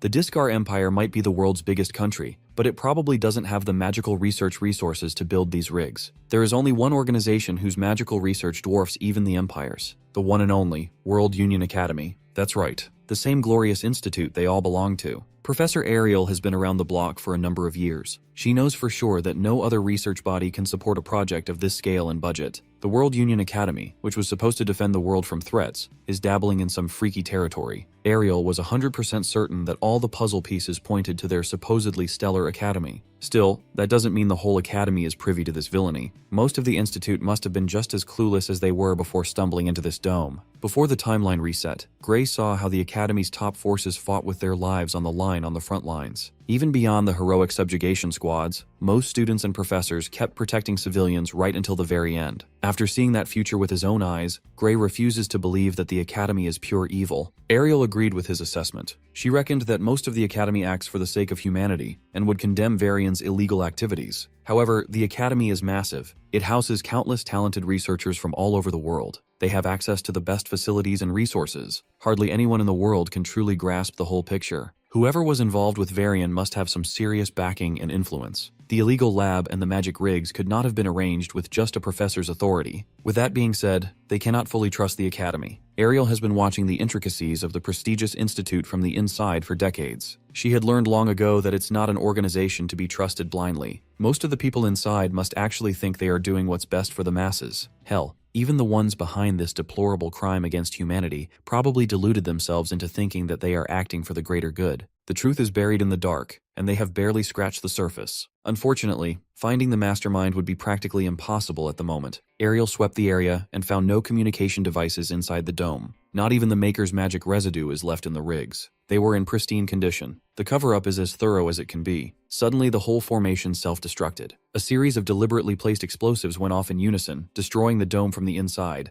Ariel remained unbothered as she calmly assessed the evidence-erasing mechanisms. Since the whole place didn't blow up the moment Varian died, this sequence must have been designed to lure the ones snooping around to take them out in one fell swoop. Bella urged the professor to stop hypothesizing and to get them out of this place instead. Once again, Ariel demonstrated that someone of her caliber wouldn't fall for such cheap tricks. She might be a bit useless in a straightforward combat, but she's peerless when it comes to survival. As bits and pieces of the dome's ceiling fell, Ariel conjured a golden magic circle. She strongly advised her pupils to stay inside her spell, encompassing the magic rigs. With perfect precision, she covered everything and everyone that needed protection. When the targets were locked, she pulled the trigger and teleported them out of harm's way. The professor, Gray, Bella, the magic rigs, and the unconscious prisoners reappeared right outside Varian's sinister laboratory. Although some of them suffered permanent damage, every surviving human lab rat made it out alive. Bella could finally breathe a sigh of relief. Even Gray was on edge. That last bit was way too close for comfort. Given that she had to move more baggage than expected, Ariel's teleportation spell was slowed down, but it was all worth it for the magic rigs alone. Once these valuable contrabands get involved, the Academy won't be able to ignore them anymore. The very next day, Ariel brought up all the necessary information to her boss. World Union Academy's headmaster, Orodrom Alexandro, extended his gratitude for the trio's affirmative action. The survivors are currently being treated in the Academy's medical wing, and Varian's illegal experiments have been verified and dealt with. As for the magic rigs, that matter is a little more complicated. After a thorough verification process, Each one was evaluated equal to a nation's annual budget. 8 of those things would cost an ungodly amount to produce. There's no way Varian alone could gather that kind of firepower. The headmaster straight up confessed that the rigs were stolen goods. These treasured magic artifacts were hijacked mid-transport. At the time of the incident, 78 transport agents were brutally wiped out. That number of casualties is no joke, but it was kept under wraps for some unknown reason. Come to think of it, Ariel vaguely recalled an incident that matches the description from 15 years ago. The stolen cargo back then carried these valuable engines. Investigations indicated that the culprit behind the massacre and theft was the Blood Drinker. Headmaster Orodrum Alexandro presumed that everyone was familiar with the name. It's the world's biggest crime organization after all. They are parasites that cannot be killed. They always reform no matter how many times they are crushed. Bella made it her business to learn everything about this syndicate because they were the ones who murdered her parents. Blood Drinkers' ability to resurface no matter how many times they're exterminated makes them a persistent scourge. No one knows where they hide or who's on the lead. Some say over 70% of all crime-related deaths can be traced back to them one way or another. It would not be unreasonable to assume that some of their assets have already infiltrated the Academy and there's no way to identify them. Even if there was a way, the Academy would not act on it. Hearing this absurdity straight from the headmaster's mouth infuriated Gray. Ariel resigned that the Academy is built on a creed that allows situations like this. Anyone with talent is welcomed with open arms, no matter their race, bloodline, gender, or affiliation. As long as they could blossom into someone truly outstanding,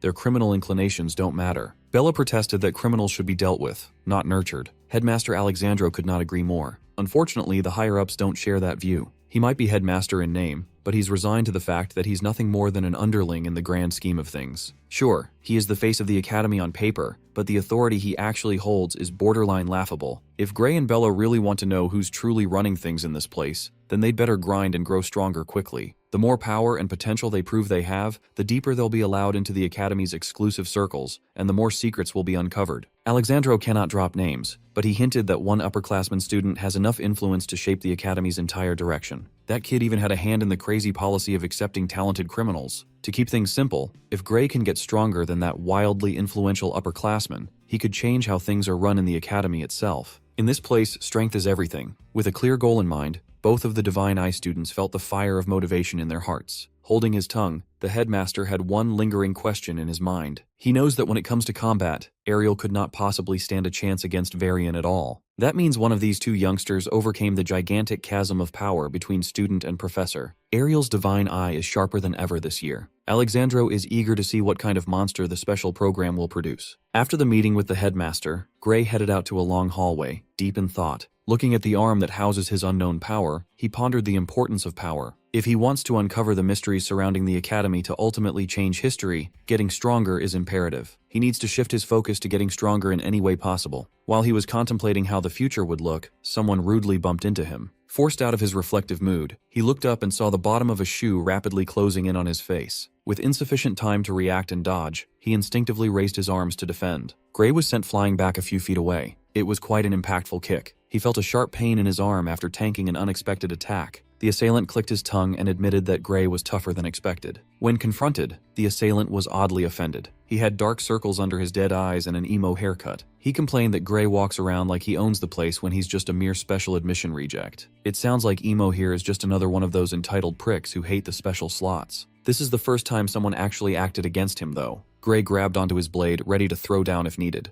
Emo wanted to go all the way too, but the so-called reject number 2 just showed up. He was talking about Professor Ariel. The cowardly Emo turned around and walked away before the professor could meddle. Once he was far enough away, Emo started muttering to himself and apologizing for not getting any closer to the target. He bit into his thumb in frustration, nibbling until he bled profusely. Emo quietly swore that he would send that reject to the afterlife to accompany Professor Varian when the time was right. When Professor Ariel caught up, she asked what had just happened. Gray snitched that some random punk just kicked him out of nowhere for simply walking around the Academy's halls. Since no weapons were involved and no injuries were incurred, she can't really do much, officially speaking. Even so, she gave Gray the green light to chase the bitch and punch the lights out of the prick. Technically, she can't be giving out permissions like that, but she could just turn a blind eye and use some haphazard excuse about a decline in her eyesight. Gray doesn't want to cause any unnecessary trouble, so he chose to let the matter go. The troublemaking professor was a little disappointed. Since they're on the topic of discrimination, she asked Gray what it's like being under her Divine Eye special program. Gray admitted that jeers and rude comments are commonplace. But this is the first time someone actually got physical with him. Hearing what her students go through, Ariel profusely apologized for her shortcomings and lack of authority. Gray reminded her that he would not even be admitted to this place if it weren't for her intervention. Besides, he's confident that Bella and the other will soon prove that the program wasn't a mistake. After all, he's seen how good her eye is for spotting talent. All her hand-picked students went on to become renowned heroes on their own merits. Gray's words gave her some comfort. Ariel was pleased to hear that he believed in her ability. Nevertheless, she implored him to nut up. Out of everyone in the Divine group, she admitted that she's expecting the most out of Gray. Amy White, Leek Muller, and Jacob Bloomfield, as the special admits before them, have the potential to become top tier. But Gray made her believe that someone could surpass humanity. Being compared to future heroes made him uncomfortable, but Ariel's utmost confidence in his talent is quite reassuring. The mastermind behind Varian's crimes is still out there, plotting to summon the Liquidator. Those heroes that he admired so much couldn't hold a candle to that otherworldly being. The sole reason he came back to the past is to find a way to change history. The fate of this world rests in his hands. After tangling with criminal organizations and war crimes, it's time to go back to regularly scheduled classes. Gray is still a student, you know? Today's swordsmanship class will be live combat practice. The professor already paired up students according to the list on the board. Practical training is tough, Gray readied himself mentally. If he screws up, everyone will have a reason to talk trash about Divine Eye again. He won't let that happen. At the very least, he needs to keep up with the average student. Unfortunately, his matchup might make that difficult. He was paired with the freshman representative, Leonhard Apius. Knockoff Lloyd Forger is the current top student of the swordsmanship course. The professor insisted that the pairings are decided by matching up students with similar skill levels, so there's no need to hold back. Everyone must treat this practical like a real fight. Gray quietly cursed the professor for making his life hellish today. As far as he knows, Leon despises Divine Eye students. That dude is probably itching to give him a bloody beating after their last encounter in magic class. Speaking of the devil, Leon grabbed him by the shoulder, stunning Gray. Unbeknownst to him, Blondie here is absolutely stoked to spar with his new idol. He's trained harder than his peers, and he is desperate to show Lord Gray his sword. Seeing the brightly intoxicated smile on his face, Gray didn't know whether to laugh, cry, or be scared. He interpreted this look as the look of a man loving the fact that he could beat up a classmate legally. After everyone found their partner, the professor gave the go signal to start. Right away, sounds of steel clashing filled the Colosseum. Leonhardt didn't waste a second and charged forward, speeding like a bullet. Gray raised his blade hurriedly, barely blocking the energetic strike. Leon easily overpowered his block, sending him skidding by force. Blondie relentlessly closed the gap, not letting him get an inch of break. Gray tried to retaliate, but he was easily thwarted by Leon's perfect form. Based on their brief metallic exchange, Leon genuinely praised Gray's strength. It's a wonder how he didn't make it in through regular admission. Now that they've got an initial gauge of each other, both combatants stepped on the gas and increased the speed. Gray thought he would get wrecked instantly, but he was actually holding his own. He was absolutely mogged when it comes to raw power. As for technique, Leon's polite swordsmanship is the perfect definition of by-the-book style perfected to a terrifying degree. Even with his extensive combat experience from his past life and his master's hardcore training, he was barely keeping up.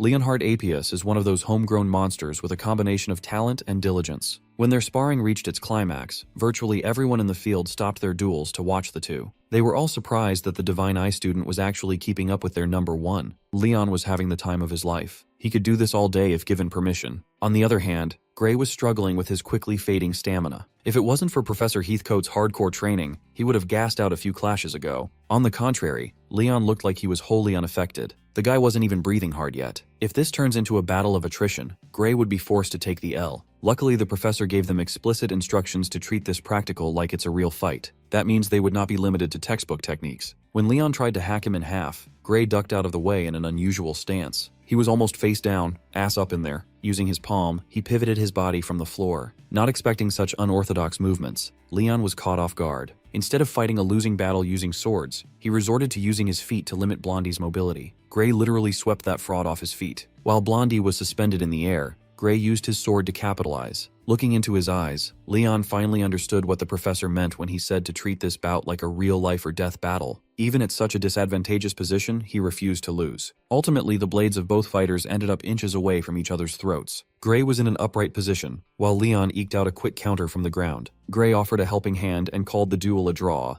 Leon gladly accepted the olive branch, but refused the draw decision. He knew that at the last second, all he could do was swing his sword by instinct. On the other hand, Gray could have clearly pierced his tip into Leon's heart if he had wished so. Since this was still a mock battle, Gray had to force himself to shift his target. Even with all the protective spells in place, he did not feel comfortable pointing a sword at a sparring partner's heart. With a smile, Leonhardt graciously accepted the loss. Thanks to this exchange, he gleaned valuable insights on the difference between real combat and mere fencing practice. Gray felt a bit ashamed for pulling a trick move in a swordsmanship class, but Leon asserted that anything goes in real combat. There's no such thing as cheating when lives are on the line. With that being said, he politely requested another round. Gray was rightfully hesitant to accept such a proposal. He only won the first bout because of his pivot's surprise factor. Now that Leon knows how crafty he can be, his chances of stumbling into a win have gotten way slimmer. Even without mentioning the gap in technique, their stamina difference is just too wide. Before Gray could politely decline the enthusiastic proposal, some random NPC inserted himself into the discussion. NPC over here asserted that a sword class is meant for a showdown in technique, not trickery. In truth, he was just salty that the special admit loser was paired up with this year's top student. Gray was already getting annoyed by this dumbass yapping. Thankfully, Leon stepped in to defend Gray's qualification to fight as his only equal and told the NPC to fuck off. The professor piled on and reiterated that the pairings were decided by pairing students with similar overall strength. It just so happens that Gray is the only one who can take Leon on. If anyone wants to express dissatisfaction, challenges are welcomed. If the NPC boy can beat Gray, the professor would allow a showdown with Leon. NPC boy looked like he was about to pop a vein. He bragged that he was one of the few who beat the examiner to get into this prestigious institute. He refused to be lumped in with frauds who barely scraped by or the ones who outrightly failed. Leon scoffed at the NPC's simplistic line of thinking. It felt like he was listening and looking at the old Leonhardt. He reckoned that this would be a good chance for Gray to showcase his power that deserves all recognition. Still, he was absolutely pissed that some unnamed NPC interrupted his limited time with Lord Gray. NPC glanced behind his opponent and saw Leon gnawing his teeth in rage. For the crime of stealing time he could have spent touching tips with Gray, it took every cell in Leon's body to stop him from committing murder. Poor NPC boy doesn't know that he's only alive because he's inside the campus. Since the entitled NPC was so salty about the use of unorthodox fighting styles, Gray agreed to solely use his swordsmanship skills. He has no clue how strong the challenger is, but anyone who got into the academy through stellar entrance exam results should be quite competent. Judging based on build alone, he could tell that the dude has better stamina and strength than him. His master's crude and brutal training could not possibly beat years of practice, nourishment, and conditioning, right? First of all, Gray made sure that there were no hidden caveats for this challenge. It's just a for-fun match with no consequences. The professor nonchalantly assured him that this showdown doesn't even count, but encouraged the fighters to go all out. With the air cleared and the rules set, Gray and the NPC boy raised their blades. When the signal to begin was dropped, the NPC boy charged forward like a maniac. He's already convinced that this is the day he will rise in prominence by putting the special admit in his rightful place. To gauge NPC's strength, Gray openly received the initial strike with a well-timed block. Much to his surprise, the dude who loved talking shit actually has noodles for arms. While NPC boy was reeling in confusion,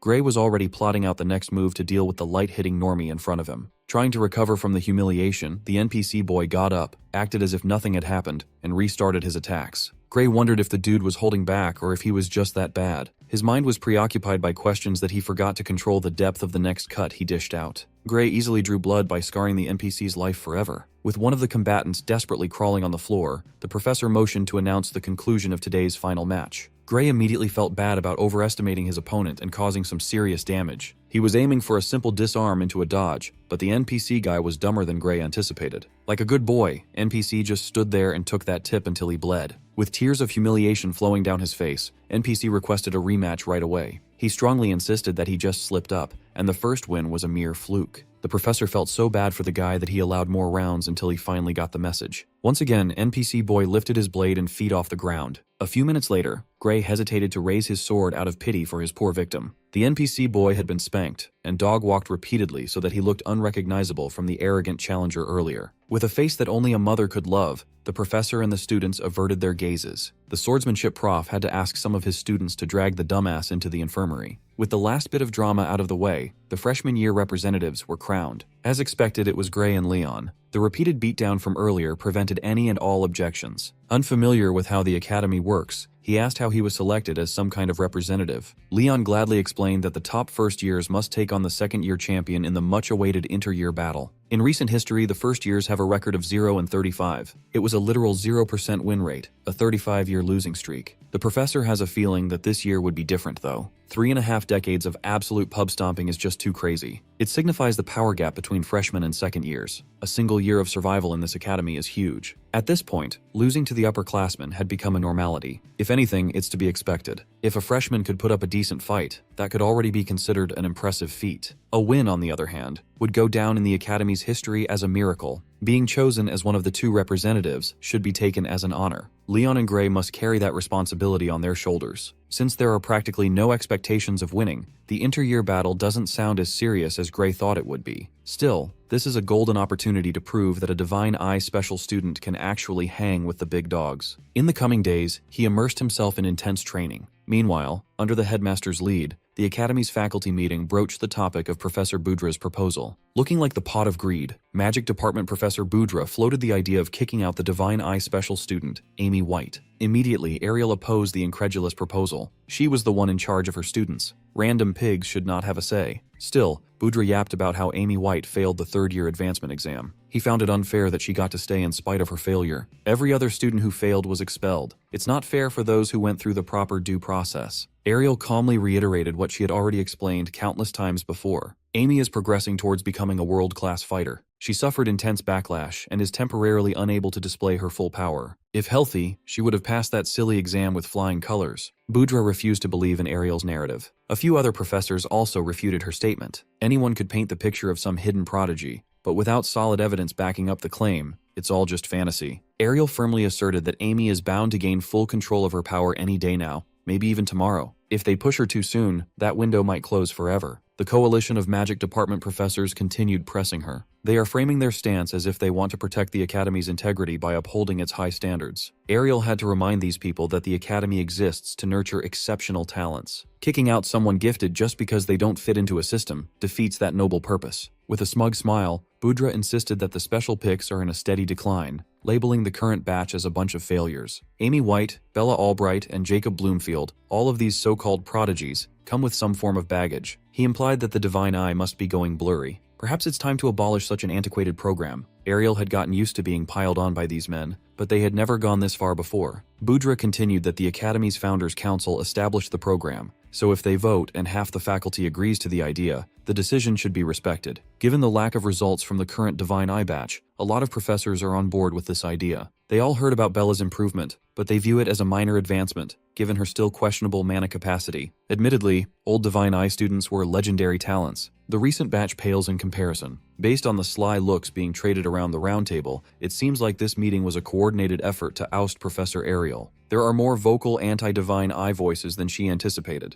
At this rate, they might gain enough votes to gut her program. With the ugly-ass Budra at the helm, they believe that they are championing a change in an outdated system. In truth, they just can't stomach the idea that a woman is a better judge of talent than they are. Ariel wanted so badly to defend herself and advocate for her students, but anything she says now could be twisted against her case. A loud majority already dislikes her heavily. Still, many professors care about whether a program benefits the Academy or not. If she wants to fold them into her side, she needs to be as inoffensive as possible. Budra basked in the glory of making Ariel go mute and continued to lean into her with insults. They acknowledged her past achievements and suggested that she retire before she ruins her legacy any further in the same breath. Some of the hostile professors even suggested that she should just start her own school if she can't bear to let go of her precious students. Hearing such a blatantly disrespectful dig made Budra and his buddies belly laugh. Ariel endured the humiliation for the sake of buying her pupils more time. She truly believes that all they need is time and support before they can blossom into something truly special. If she could stop them from getting expelled before that happens, that would be a huge win. While they were on the topic of Divine Eye students, one of the geezers brought up Gray's name.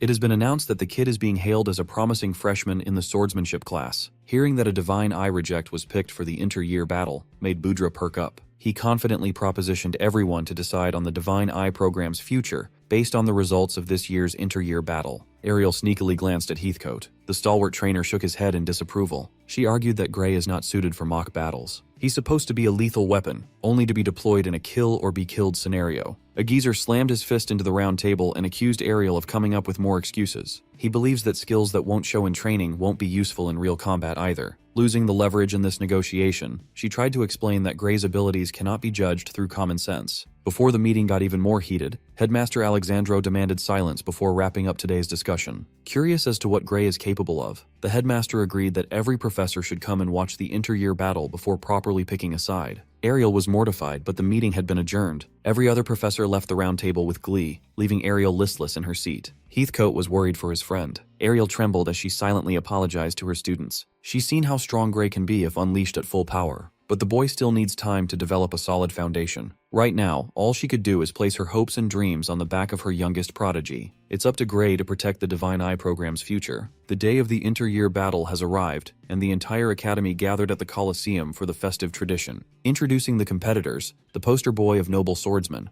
the freshman top student, Leonhard Apius, earned loud cheers from the crowd. On the other corner was Lionel Hartman, the Academy's top-performing second-year student. When Gray Lee was introduced as the first-year challenger, the reception was a lot different compared to the Golden Boys. As for the second-year challenger, Gray recognized the kid as the edgy emo teen who tried to jump him in the hallways not too long ago, Deeble Radartle. Who would have thought that he'd get the opportunity to get his lick back on the big stage? The host went through more formalities and platitudes, while a thick air of tension wafted from one side of the viewing deck. Various professors from different departments have gathered to witness this year's inter-year battle. Leading the pack was Professor Boudra with his smug smirk and extra strong shirt buttons. Leon noted the inordinate number of professors who came to observe the showdown. Senior Lionel also found it strange. Last year, only 3 fencing professors bothered to show up. Looking around the entire row filled with esteemed professors, Leon finally understood what was happening. He reckoned that everyone must have carved out time out of their busy schedules out of curiosity about Gray. Lionel found Leon's enthusiasm odd. The guy never behaved like this when they were younger.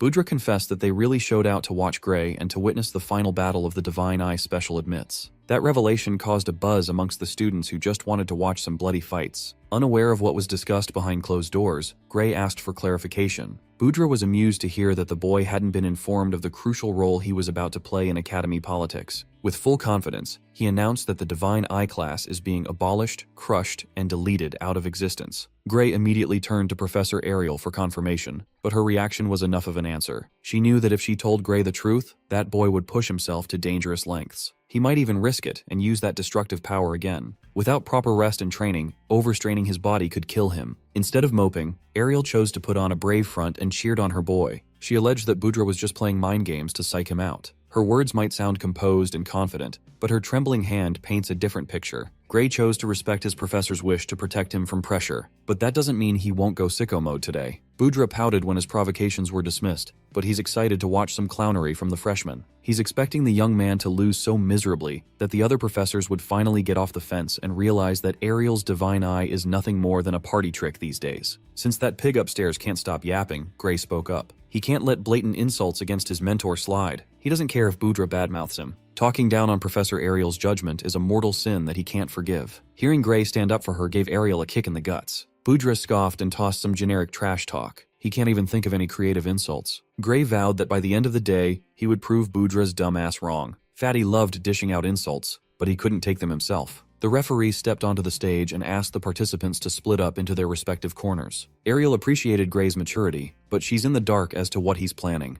If he were to fight the top student, Lionel, his practical swordsmanship style might have given him an edge, no matter how slim. It just happens that he's matched with a terrible opponent. Deeble Radartle is an oddball. It is rumored that Professor Varian Bradley surgically rewired this kid's brain, boosting his reflexes to inhuman levels, turning him into a living weapon. This is the worst possible matchup for Gray's tricky ambush tactics. He might stand a chance if he chooses to deploy that double-edged technique, but Ariel's conscience won't be able to take it if anything bad happens to the kid. Before the event started, she assured him that there was no need to worry about her and the program. Gray responded with a confidently affirmative smile. First up is the top student match. Both representatives were called to step forward. The arena has been warded with protective magic to prevent fatal wounds. Triggering an opponent's safeguard will count as a dub, so both participants could move as if they were in real combat. The inter-year battle's top student match is officially underway. Trying to control the tempo from the start, Leon rushed headfirst with a roar. Lionel was pleased to see the aggression. He wanted to test the waters first. As soon as he entered a comfortable range, Leon unleashed a flurry of slashes. When his barrage slowed down, Lionel seized the chance for a perfect counter. A heavy attack that aimed to decapitate in one fell swoop whistled in the air, completely missing Leon's vitals. He surprisingly used his hand as a pivot point, blatantly copying Gray's winning move against him a few days ago. Instead of sticking with his rigid and predictable technique, Leon chose to evolve and incorporate more trick plays. Unfortunately, he can't fight like Lord Gray yet. He lacks the timing and confidence necessary to pull off something like this. Luenel managed to knock his head back, dampening the damage from the kick. He admitted that Leon is way stronger than he was in his first year, but it's about time to make Leon realize how big a difference one whole year in this academy could make. He picked up the pace. With a smile plastered on his face, Luenel Bum rushed his junior, not allowing any room to breathe or regain solid footing. Eventually, Leon found himself on the ropes, stuck on the arena's edge. With nowhere else to run to, Luenel pounced like a vicious predator. His sword was caught by the protective magic before the sharp blade could slice Leon's neck like a hot knife through butter. As expected, the winner of the first match was the second-year top student, Luenel Hartman. Graceful in defeat, Leon thanked his senior for such an engaging match. Without wasting any more time, the referee announced the challenger matchup next. When Leon passed by his idol, he extended the sincerest good luck. Gray had already run his mouth. It would be embarrassing if he couldn't back it up on stage. He's fought against more vicious monsters than he can count before turning back time. Compared to the harrowing terror of the Liquidator and the Apocalypse, fighting an edgy teen feels completely winnable. On the other corner, Deeble dragged his blade along the ground as he whispered sweet nothings to the deceased Professor Varian Bradley. He is eager to send the madman's killer to hell for a bloody reunion. Without further ado, the selection match for the challengers is now underway. Gray's stance was solid and alert. Deeble, on the other hand, was as unorthodox as you can get. While they sized each other up, the Colosseum was so silent that you could hear a pin drop. As soon as the go signal was given, Gray swung his sword and forced the weirdo to the back foot. Much to his surprise, his attack bearing full force and weight seemed wholly ineffective. With a casual swing, Deeble drove him away. The casual swing was so heavy and forceful that it left his dominant arm shaking. Professor Ariel briefed him about Deeble's oddities before the fight. He's aware of the boosted reflexes, but it feels like Varian also buffed Emo's arm strength. With this much difference in raw power, petty tricks become entirely useless. Gray's mind immediately jumped to the most extreme step he could take. However, Professor Ariel already warned him not to use that power, no matter what happens. The worst-case scenario is death. You can't come back from that. She emphasized that even though the tournament is important, it's simply not worth sacrificing his life over. Besides, the arena's defensive barrier won't hold against such sharpness. Using the technique might end up killing the opponent and some spectators along its path. To protect Ariel and the Divine Eye program, Gray would gladly take on some risks. But he can't possibly kill a fellow student in a school event, no matter how shitty the student might be. Deeble turned the tide and took on the assailant role, forcing Gray to defend. Each swing packed a serious punch, but his movements were weirdly simple and robotic. With his physical stats and enhanced reflexes, Deeble should be able to dog-walk Gray without many problems. He's not lacking in technique either. The only explanation is that he's holding back. The weirdo is planning something. Look at those eyes. That's not the gaze of a sane person. For a brief moment, Gray felt a sinking, morbid feeling in his gut. He stumbled backwards, barely dodging a clean vertical slash. Out of balance with both his feet in the air, Gray's eyes constricted as the metallic tip inches closer to his vitals. Knowing the limits of his speed, he dropped all hopes of dodging and focused on blocking. Much to his surprise, his half-assed attempt to prevent being stabbed in the face worked wonders. He definitely should have died that time, yet he survived somehow. Deeble likely weakened his attack at the last second purposefully. With the fight making her stress levels skyrocket, Professor Ariel shot up to her feet. She activated her Divine Eye for a more detailed look at the arena, but found something disturbing instead. In place of Deeble's supposed heart was a material emanating malevolent ether. Her concentration was broken by Professor Budra's useless drivel demanding her attention. His buddies added that his second-year challenger was practically playing with his food. Even though he could end the duel any time, he just keeps on dragging things out. Graylee has his hands full just trying to block haphazard attacks. This should be proof enough that Divine Eye geniuses are nothing but frauds. At this rate, the whole Divine Eye program would continue being humiliated. Budra and his bros were merrily laughing amongst themselves while barely paying attention to the fight. Ariel finally stepped forward and demanded that the fight be stopped right away. Budra took this outburst as yet another excuse to get out of having to prove competence. There is no need to worry about the well-being of participants. The magic department is supremely confident in their powerful protection spell. Any attack that would cause fatal injury will be automatically blocked. For years now, the Academy has been using this tech so students could fight seriously without fear. Ariel already knew all that, so she's being accused of trying to get out of a lost cause before it's too late. Just when she was screaming about the safety of her student, a burst of sinister intent burst inside the arena. Deeble finally stopped messing around and tapped into the malicious heart beating in his chest. Ariel is not a stranger to fearsome sights, but the unhinged look in that young man's face made her shiver to the core. Focusing the dark energy into his blade, Deeble unleashed a single slash that cut through everything in its path. The attack moved forward unobstructed. When the dust settled, the arena had been practically split in two. Even the protection magic that Budra's department was so proud of turned into a thin curtain, easy to pierce, puncture, and slice. Seeing such a fearsome technique finally sobered up Budra. No one expected the destruction of the barrier aside from Ariel. She summoned some corporeal ropes while cursing Varian for being a pain in her ass even after death. Ariel tried to fix the gaping hole in the formation, but the reflective property was too strong, rendering binding magic ineffectual. Thinking on her feet, she yelled at the magic department losers to disable the barrier immediately. The tournament is cancelled. This scene is not a showdown of swordsmanship anymore. Those who were supposed to man the barrier were shaken to the point of mortified silence. Since she can't rely on these stooges to do their jobs, Ariel yelled at Gray to just run for his life. Unbeknownst to her, running has been taken out of his options a while ago. If he ever turned his back on the monster in front of him, death would come instantly. The spectators were blinded by the bright lights and overwhelmed by the thick sense of power wafting in the air. Heathcote quietly estimated that Ariel's spell would likely take 30 seconds to reach the fighters. It's still early, but they have no choice. Heathcote gave Gray the subtle signal to go for the tech they'd been studying. The strict drill sergeant yelled at him to think of his body as the sword. Swinging a sword is for noobs. Moving body and weapon in unison is where it's at. No matter how simple the concept sounded, complete integration is easier said than done. But if Heathcote believes that he's ready, then he's probably somewhat ready. It's not like he has any other choice. Embodying the concept of a single blade, Gray fused his focus on the weapon in his hand. Deeble unleashed another unhinged attack that tore through the floor. The dark windblade was made of pure, unadulterated chaos. The attack made contact with the protective barrier, causing a massive explosion that obscured vision. Gray was nowhere to be seen. He was completely unharmed by Deeble's offensive supremacy. Tapping into something slumbering deep inside, Gray disappeared and reappeared behind the opponent in the blink of an eye. For the first time since the fight started, Deeble felt truly threatened. Gray watched his edgy rival turn his head, and it felt like seeing a scene in slow motion. It's not that Deeble slowed down. Gray was the one who had gotten exponentially faster.